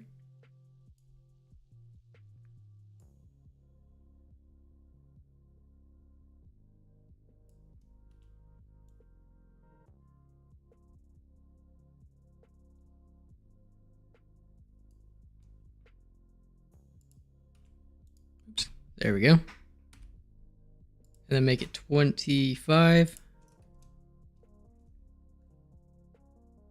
And the camera will be right here.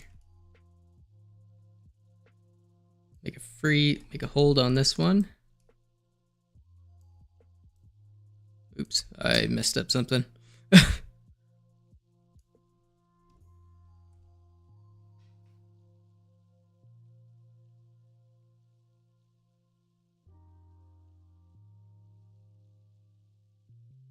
Yeah.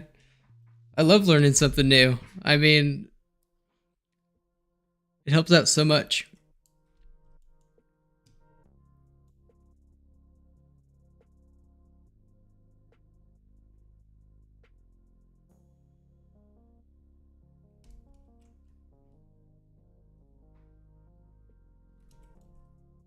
Not sure if I like that too much. Let's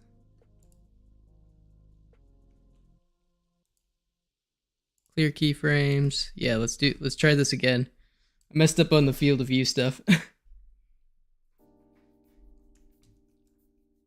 we're gonna do this.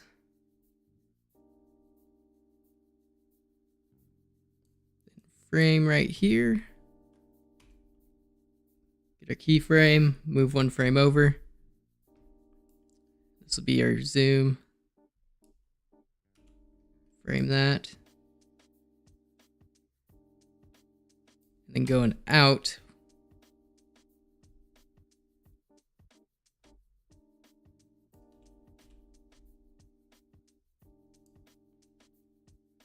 Okay.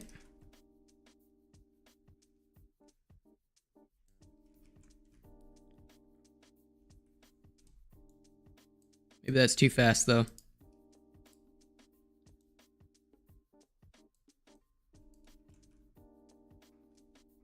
There we go.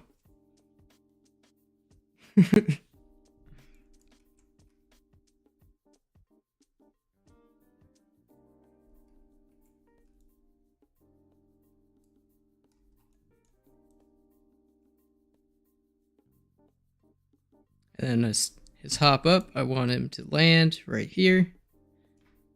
We're gonna add a camera keyframe. Go one over.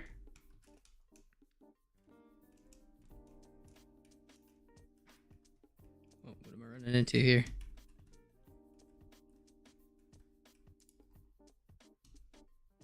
One right here.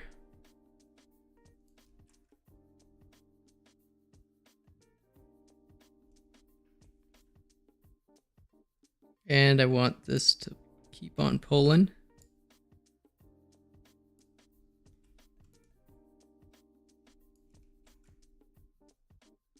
Oops, what am I doing?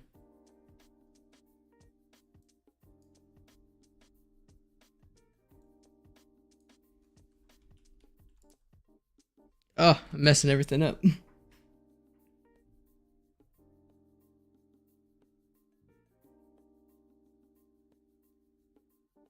Yeah, I could almost do like a, I guess I could try like a GTA cinematic moment with a modifier.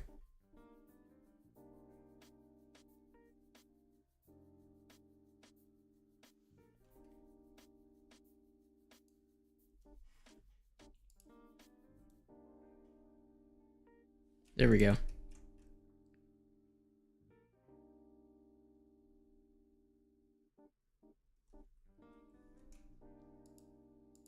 All right, let's try getting rid of this this enemy here.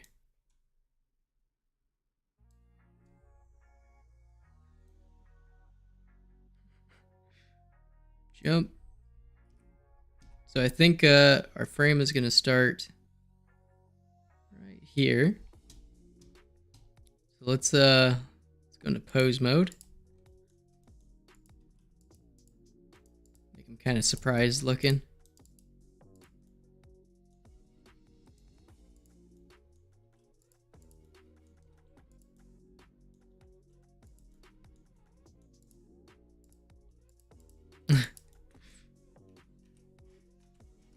There we go.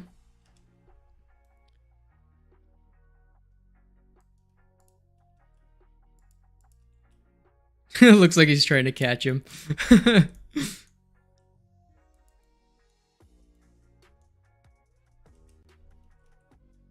Okay.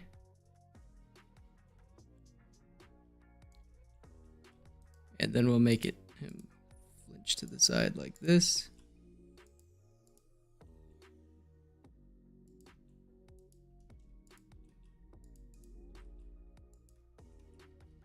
So. Why are you moving away?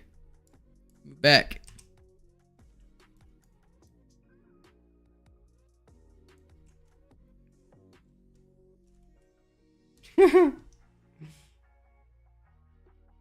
I get it, bro. You good?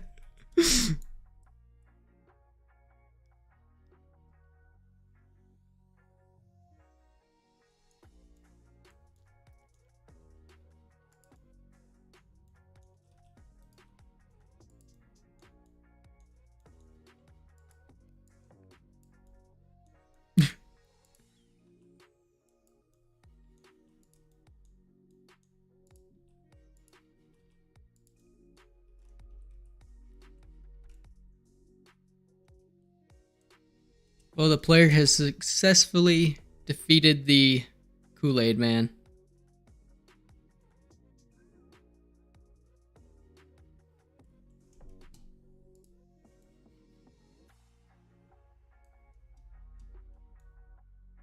Can I do like a...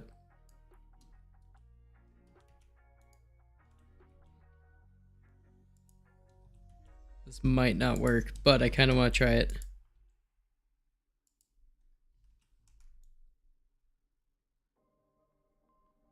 Move this one back.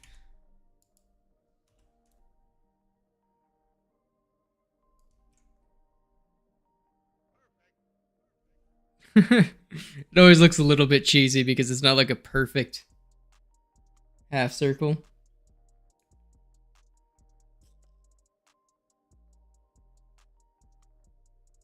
I feel like I've seen a game that, yeah, that exact same thing. The rejection. I've seen a game and I cannot remember where it was. It was like 6 years ago, but there was a game that had something to do with that.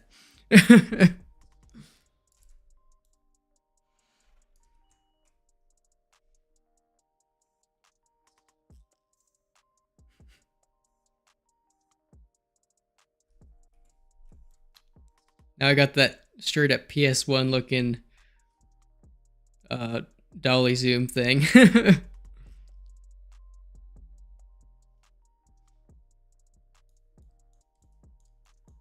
All right. I think that'll be good.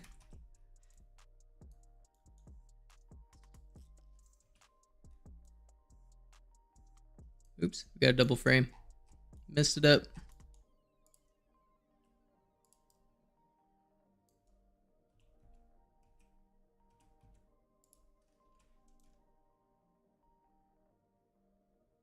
Uh-oh. That's not good. Maybe a little bit further.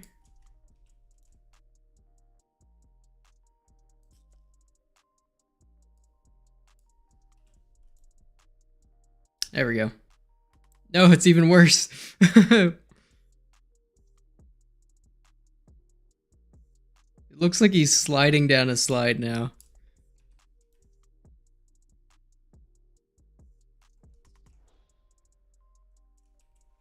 Whoa, he just straight up just power slams the ground right there.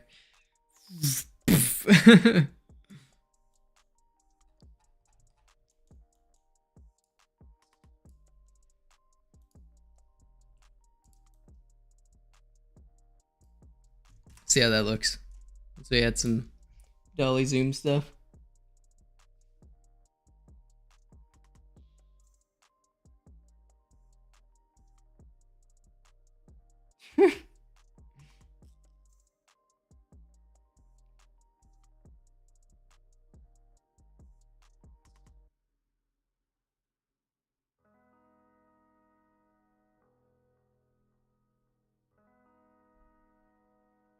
Which part of the animation key are you talking about, Chris?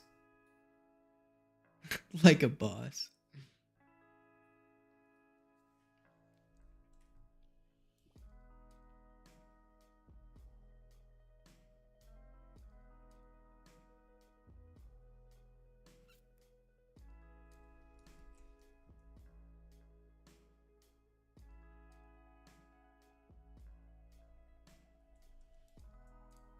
I think I have a double frame somewhere hidden in here. Yeah, there it is.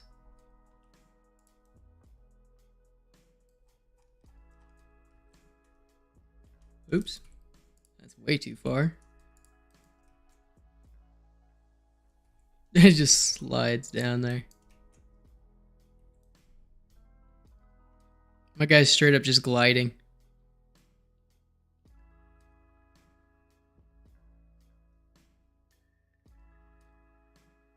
Oh, to do slow-mo? Yeah. Yeah, that's what we got going on right here. Maybe move it back a little bit further.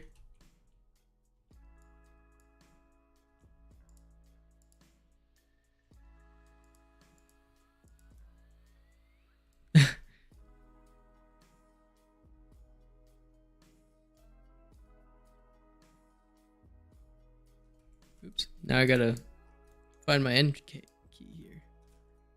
Oops.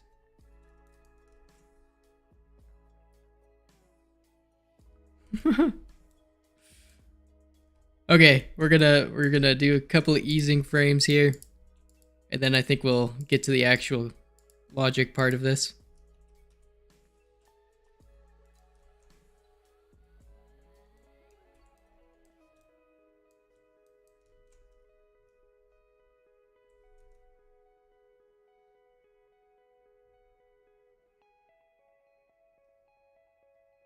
Yeah, so we're gonna be doing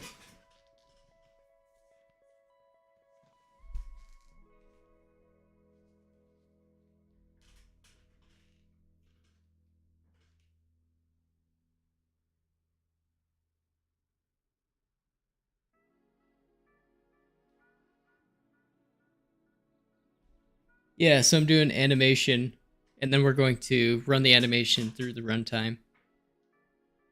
So it's just gonna run as one like long walk cycle.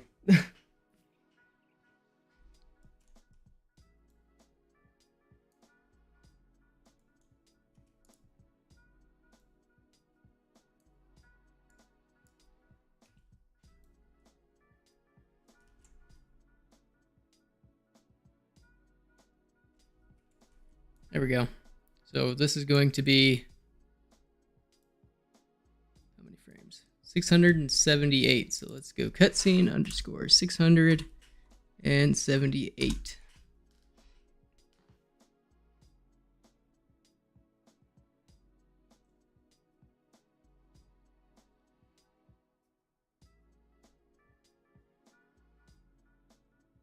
Yeah.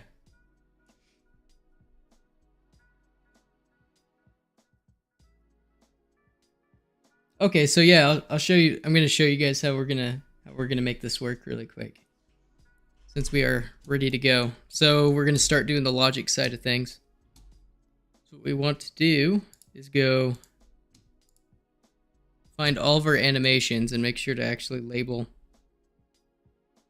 our keyframes.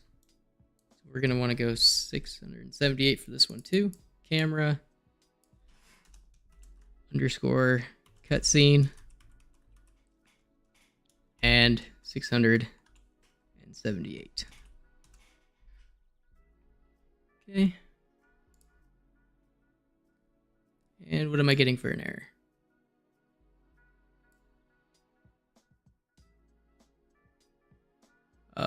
Might be okay. We're not gonna worry about that for now.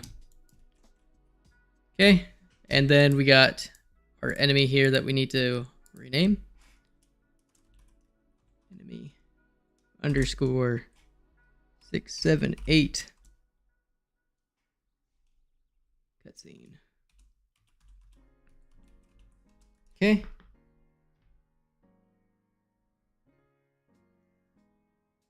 Yep, pretty much.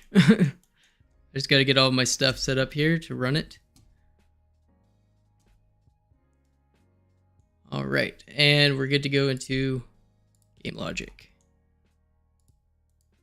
Okay, since we're in cutscene, we're gonna go into the player and disable all of his logic, making sure that we're in cutscene and not level. And we'll do, looks like the enemy's already good. So we're gonna go always, action, and yeah, we're just gonna find our enemy cutscene. 678. Like so. And we'll just keep it on play. And then we'll do the same thing for the player. Always, action.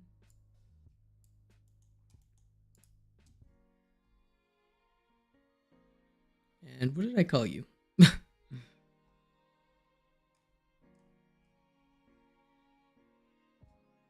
Oh shoot, I did something wrong. Go back in animation. I totally didn't name our player. Okay, I did. I just put him cutscene. Okay, we're good. Scared myself. Yeah, so yeah, making sure to do all this in a copy of the original scene and not our level scene. Because we have to delete the hitboxes and everything, and you don't want to mess up your game.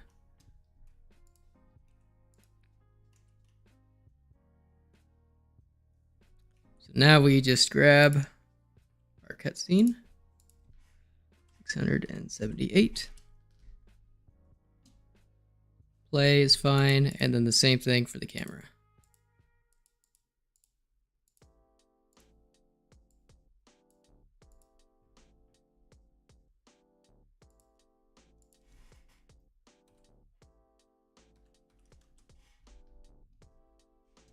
Now I got to make sure the camera doesn't have a separate action.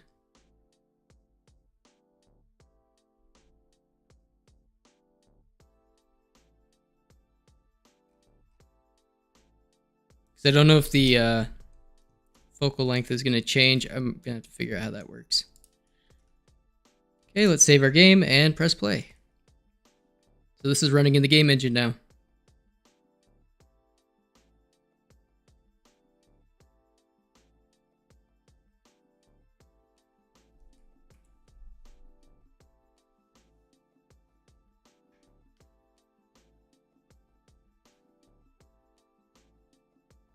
Yeah. You probably see me just like always messing up when I'm trying to click on them. I'm a little bit lazy when it comes to stuff.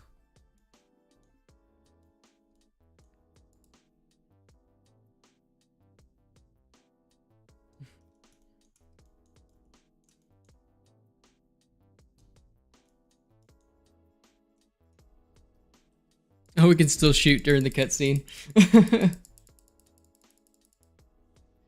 That's funny. What you need?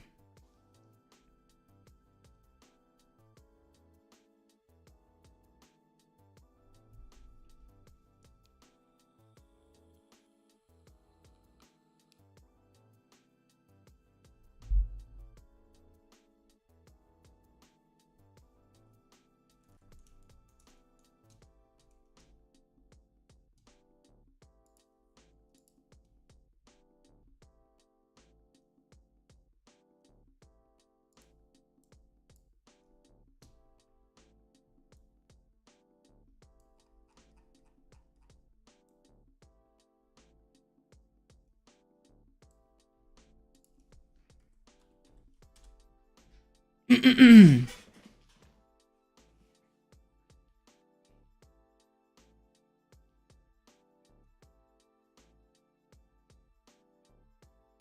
the viewers.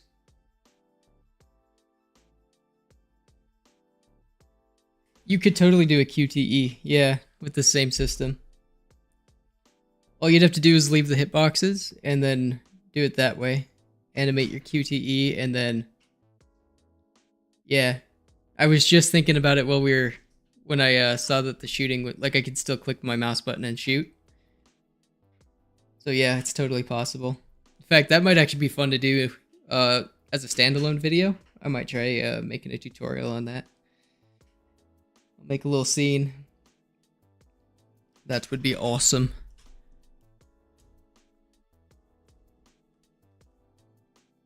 Let's see if this will work. I'm trying to delay for the bullet. Yep, there it goes. So now I'm going to make a couple of delays now. I want one to go off at 200, 215. So now let's see if he shoots 3 shots.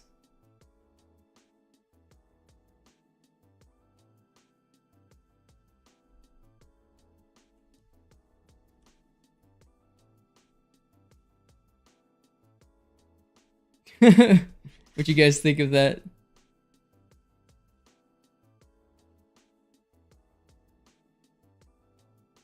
So, I was actually messing around with time slow because I've always been kind of interested in it.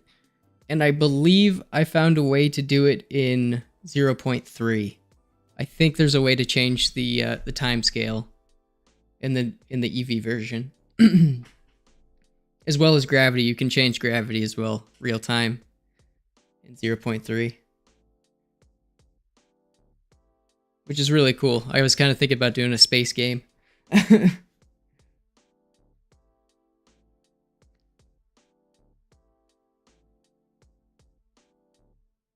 Oh yeah.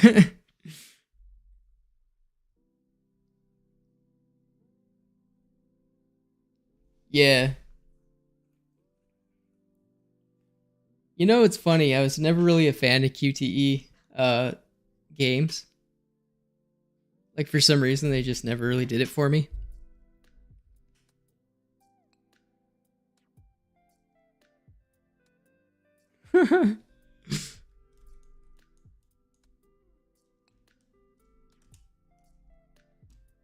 Let's try looking at this in 3D full now.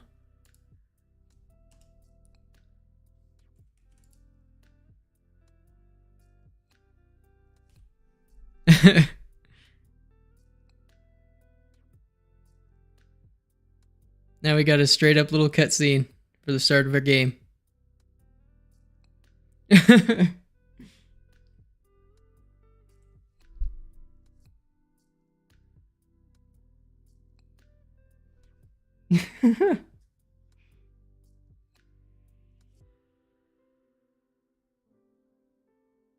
Yeah. I get the appeal. I get the appeal. I'm not gonna... I think it's still fun, and it's a great thing to know to add to a game.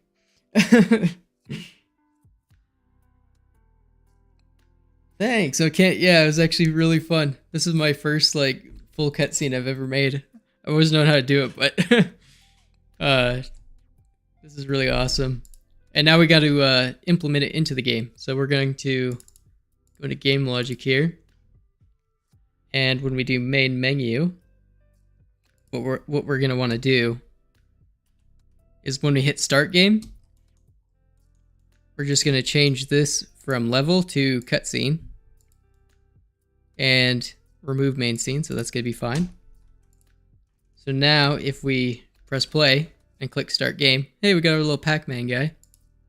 We got our cutscene that plays when we first load into the game. It's a little bit jarring right now. We don't have any other stuff. But now what we got to do is go into our cutscene, go to our camera, and put a delay on here. And this is going to be more trial and error till we get it perfect. And then we're going to want a scene. We're going to want 2 scenes again.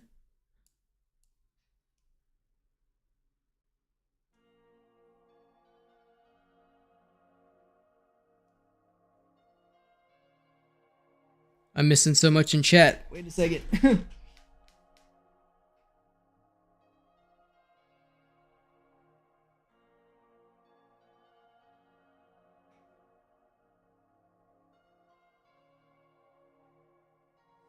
Give it some AA. Yeah, 1 second. I got some post-processing we're gonna throw on it. Let me finish this and then we'll like make it nice and spiffy. So 1 second. Let's go. We have 700. So let's go 700 frames and see how that does. Okay, and then set scene, level, and remove scene, cut scene. Okay, so let's test everything out really quick.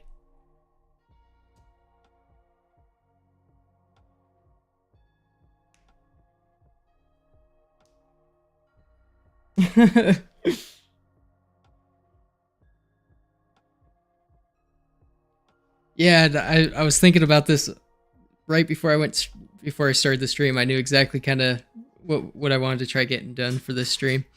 So mostly the menus and cutscene stuff. So we're gonna get there. It's all gonna happen. Let's do. I believe if we go to our main menu, let's try this out, and we'll see if it actually cuts in the right spot. Want our guy to land.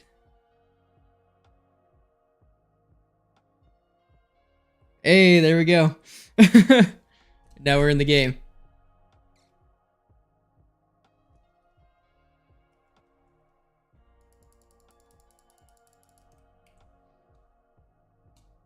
Oh, change the resolution of the viewport? Okay.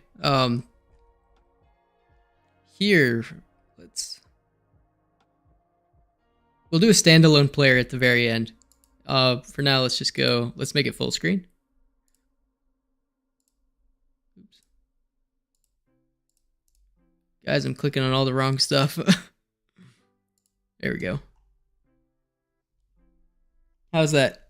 Is everybody ready?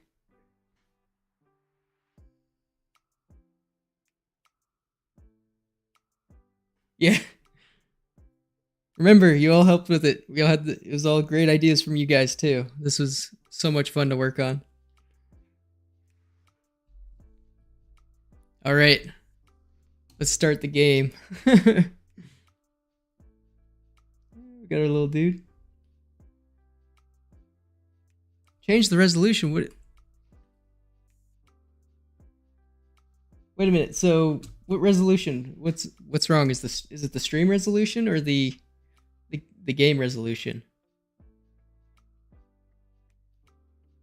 Am I recording on at I can't even speak. Am I at potato resolution right now?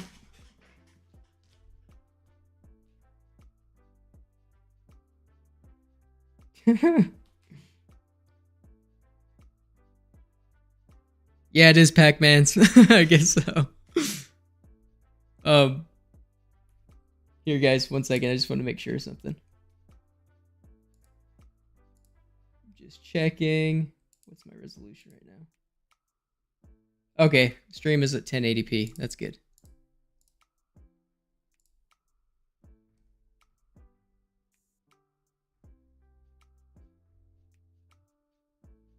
Oh, yeah, right now it should be... It's running, yeah, 1 second. I'm gonna show you guys my runtime. So right now, our embedded player is 1920 by 1080. And then, yeah, our standalone player is this one.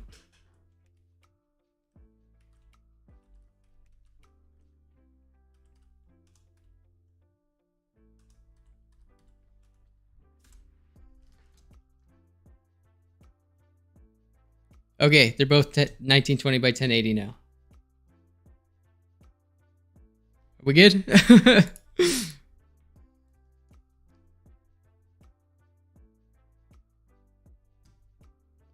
I think we're good. Because we're gonna do the full screen play, and then we're gonna add some post-processing. Does look a little bit chunky on the letters. We might have to change some stuff for that, but...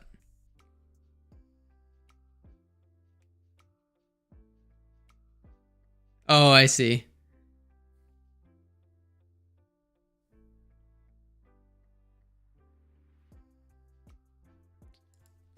Yo, that's pretty dope.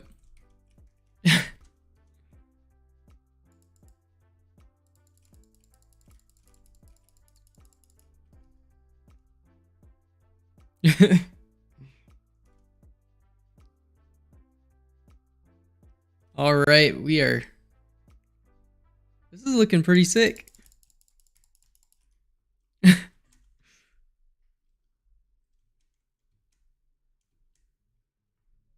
Oh, looks like we still have some AI things we need to work on.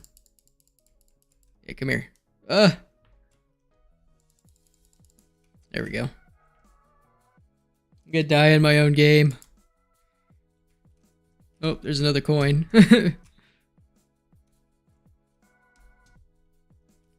All right. Yeah, let's put some post-processing now. Make it look pretty. So what we're going to do is go to level.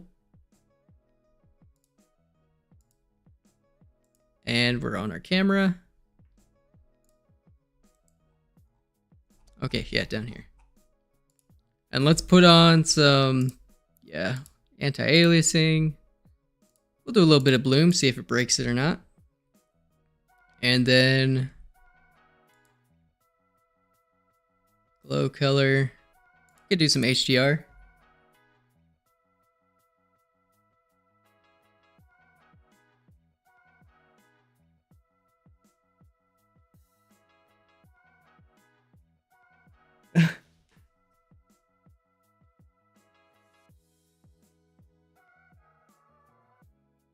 Is this jump will be able in game?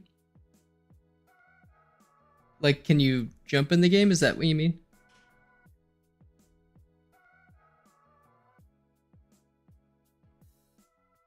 Part of it.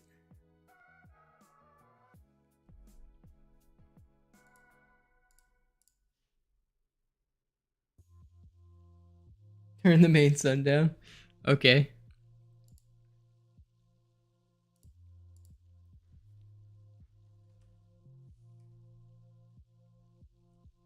Oh, we just got nuked, guys. Yeah, let's turn the HDR does nuke you a little bit, but let's see. Let's go. I actually have to go to default so I can change this stuff. Yeah, let's go 0.5. Turn it down. How's that look? Oh, yeah, let's turn off HDR. HDR doesn't look good. That specific way. I was thinking about doing a jump animation for it. Because right now it's just, the character's just leaving the ground at this point. Yeah, I'll probably share the project file when I'm done with it.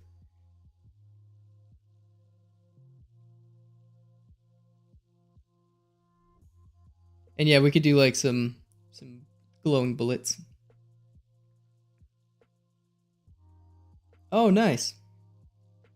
That's really cool.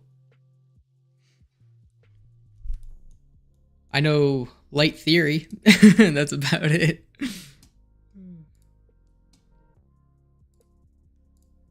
Let's turn. Yeah, let's go to our HDR. That never really looks good.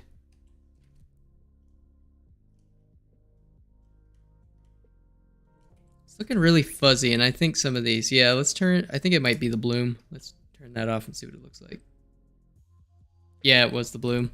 We can turn that down a little bit. Yeah, let's go to our bloom setting over here. And let's turn that to 0.7. That'll be a little bit better.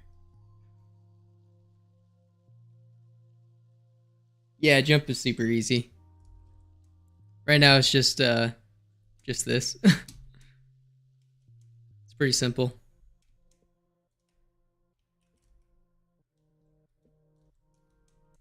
Oh, even the coins glow a little bit. So yeah, let's go to the bullet really quick. And make it emit.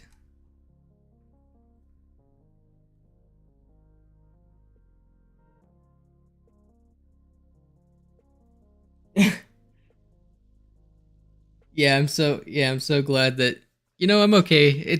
I'm not really looking for a huge fan base. I just think it's awesome to hang out with the people that like to use the engine. Oh, character jump. I was not using character jump. I was using the dynamic character system because I want to add platforms. And if it's on character, you just slide right off. So I wasn't going to use that.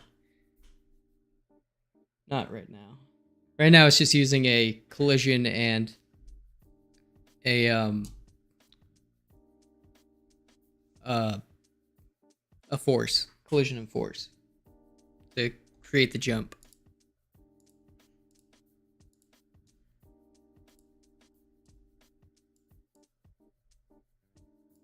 Okay, it's already on emit.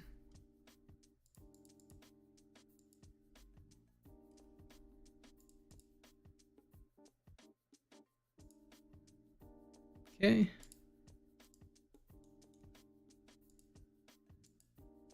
Try to make this game look somewhat good.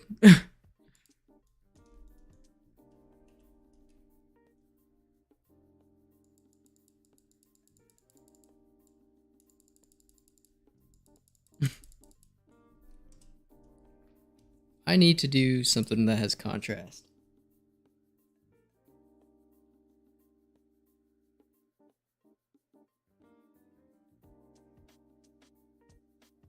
Learning is good. I'm a little bit lazy too when it comes to some stuff. Actually, quite a bit. I think that's why a lot of my projects I end up leaving, not working on anymore. I just kind of get bored.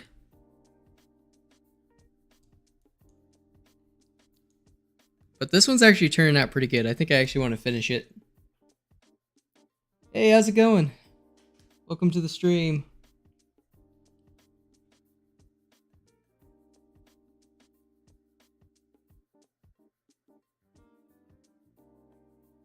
Oh yeah, I get what you're saying. I actually wonder if I turn... Let's go... I need to open this up and then make this a properties tab. Where are you at? Properties. There we go. That way I can actually change this stuff in the... Yeah, let's turn the sun all the way down. Almost. Something's not looking quite right, though. Let's go.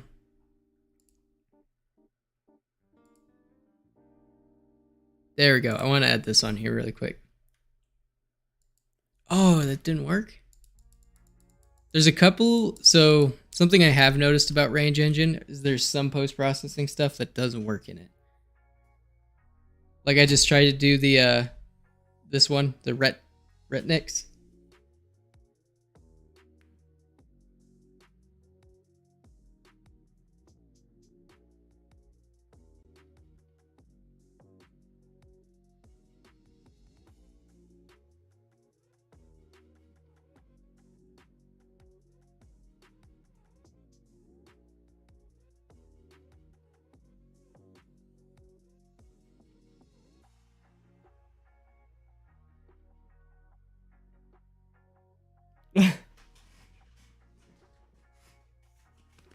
Yeah, I check all the time for stuff, and explosions are easy. You guys see mine. I just make things explode in block cubes. I'm lazy when it comes to doing textures. Been doing some days ago. About some RPG 7.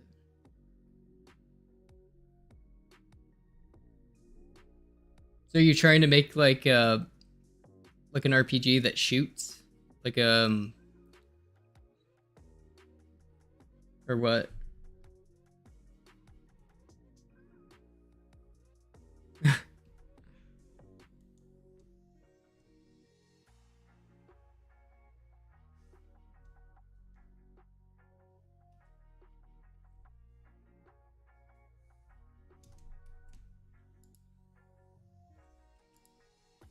Okay, let's turn the sun to, let's try doing 0.005.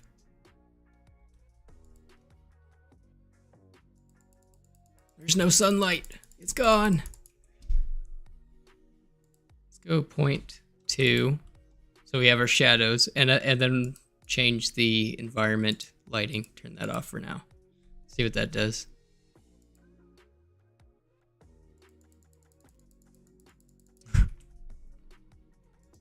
I don't think I'm doing something right.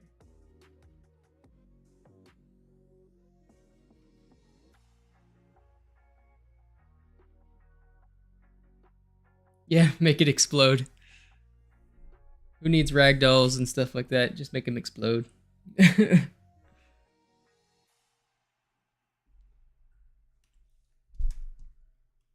It's lazy, but it works.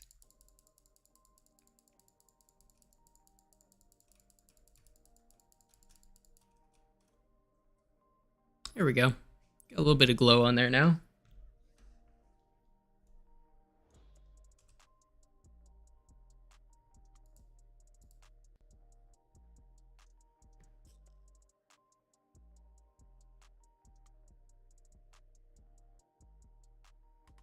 Oh, good damage mechanism. I see.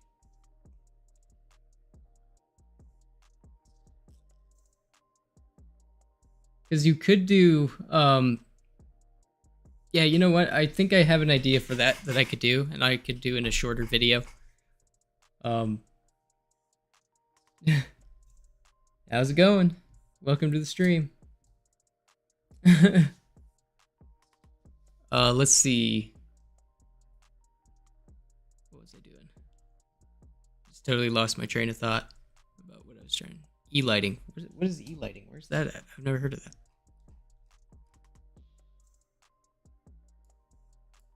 Oh, environmental lighting? Yeah, I just turned that off.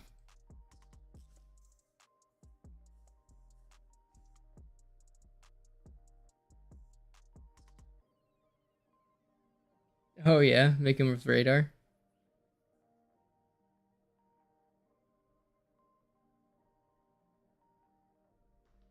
I do everything with Logic Editor. I tried learning Python a long time ago, and it just never stuck. Maybe for some reason my brain doesn't work well with scripting language.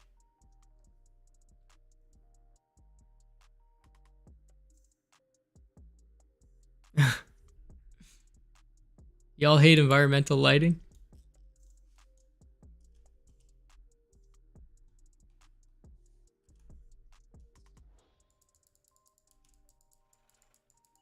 So why are we turning this off?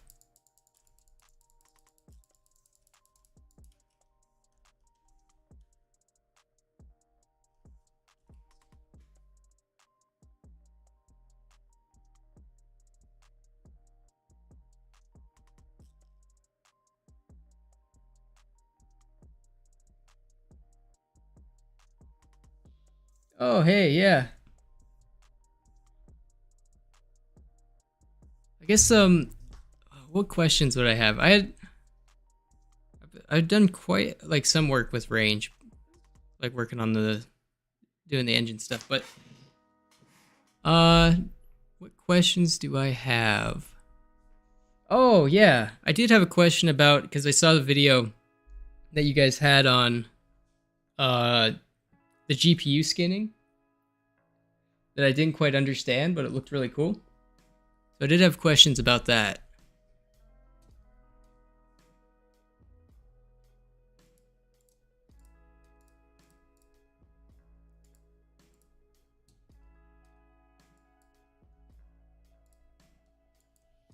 Turn the intensities off.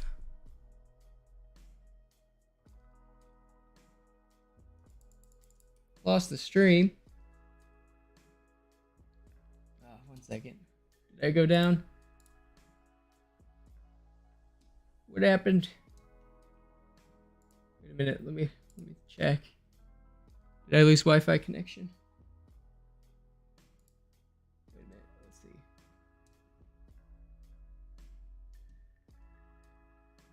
Oh, it's still there.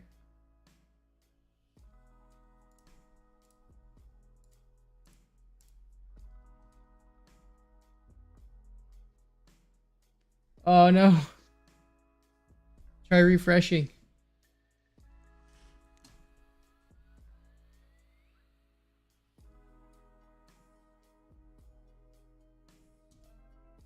Yeah, let me check. I just checked on the stream. Let's see if it's still going. Oh no. I just loaded it up on my other browser here and it seems to be working. Show you guys.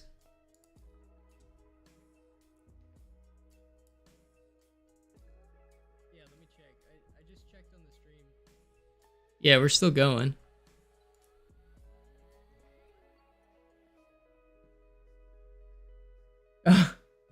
No worries.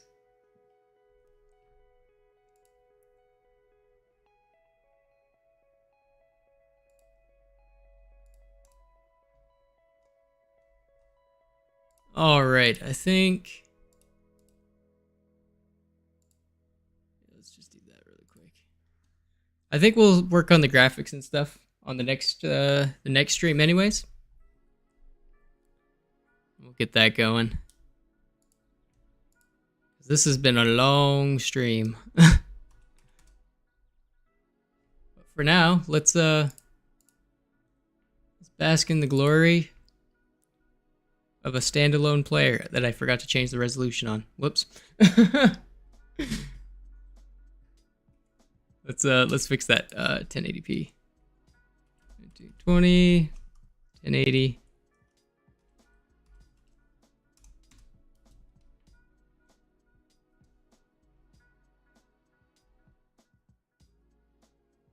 Yeah, I mean, I usually use E-Light. It seems to work just fine for me. I just like the look of it, but it's all preference. And we're gonna do some other stuff and make the levels look a little nicer too. Welcome back. So, yeah, let's try it. Let's see what it looks like in the standalone player. Let's full screen that. It's gonna go black for a second. Oh shoot, I messed up. And let me just turn bloom almost off. We're getting there. Bloom needs to be 0.9. Test that out. Okay, that's good. Better turned off. Yeah, we'll just turn bloom off for now. Okay. Let's go into main menu and load this up. I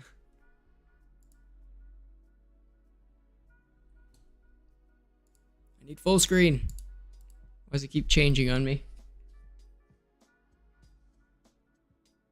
All right. GeForce apparently wants to take a video of it.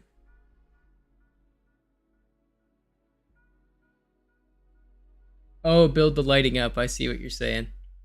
Yeah, you get a little bit more control with it that way. All right, let's start the game.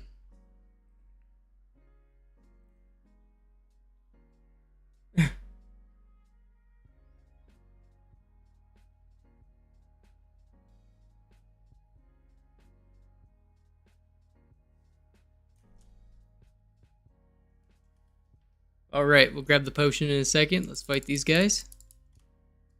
Uh-oh. Taking a lot of damage there. Now let's open this chest, see if we get a potion. And we get nothing. That was awesome. No loot in that one.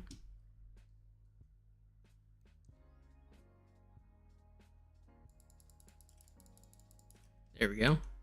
There's another chest down here, though, so we'll be able to get that one. Standalone player feels a little bit laggy. I don't know if that's because I'm streaming or what.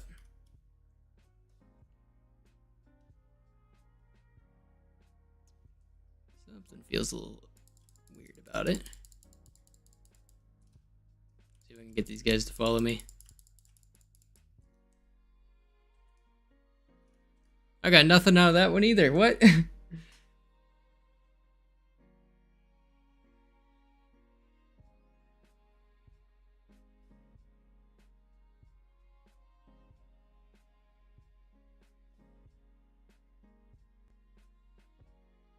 Oh, I see.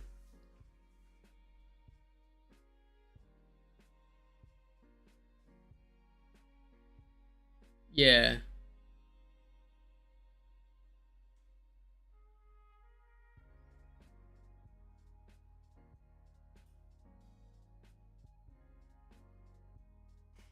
Oh yeah, I'll show you guys really quick how I did the randomization.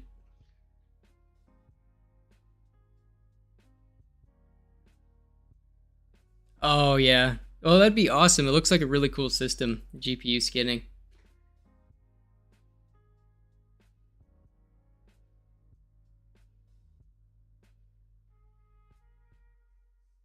Yeah. Yeah, that's true. Like if if you're doing like a super dark scene, you definitely want to like turn the E lighting almost off or off entirely if you don't want any bounce light. Depending on the darkness level. Is it darker and darker level? So yeah, I'll show you guys really quick how I did the randomization, and we can call it there. So let's go to level. Actually, yeah, we need to go over to our, I believe it's here, yeah.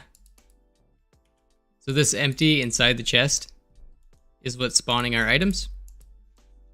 And as you can see, I have it set to, depending on the property, 1, 2, or 3. It's using a random item. That's just the property name I have on integer.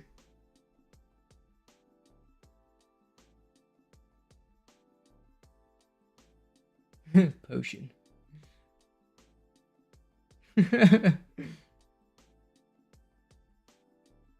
Yeah, I think it's getting late here, and I think a lot of people are getting on my Wi-Fi. It's probably not helping.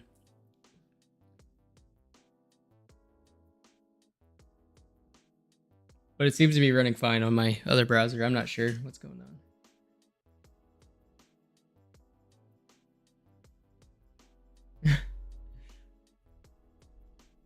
Strange. So, and then I have my my items right here spawning. So depending on what integer it lands on, when you open the chest, it will spawn that item. And it only does it once. So it's on an always, on tap, and then whatever number it's on, between 1 and a max of 3 on an integer uniform. It just takes that property, and then whatever one is picked is the item that you get. And the third item is nothing. So it's a possibility you get nothing out of the chest. And that's how that works. So if you guys want to take a screenshot or something of it, you're good to go and do that.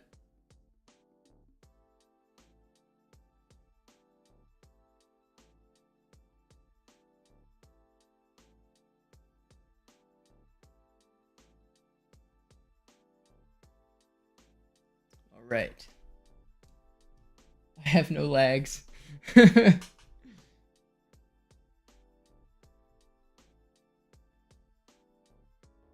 Yeah. Yeah, it'll light the entire thing. There are no dark places with E-lighting.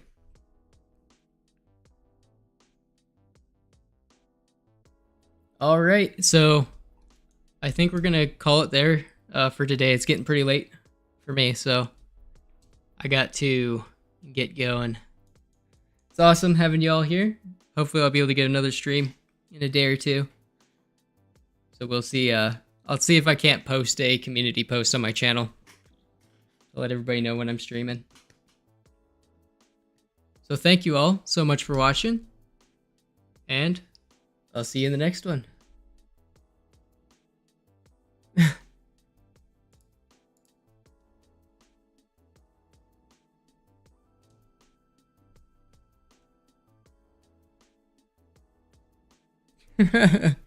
I'm working on it. I'm very far away from the router in the basement. All right, guys. See y'all later.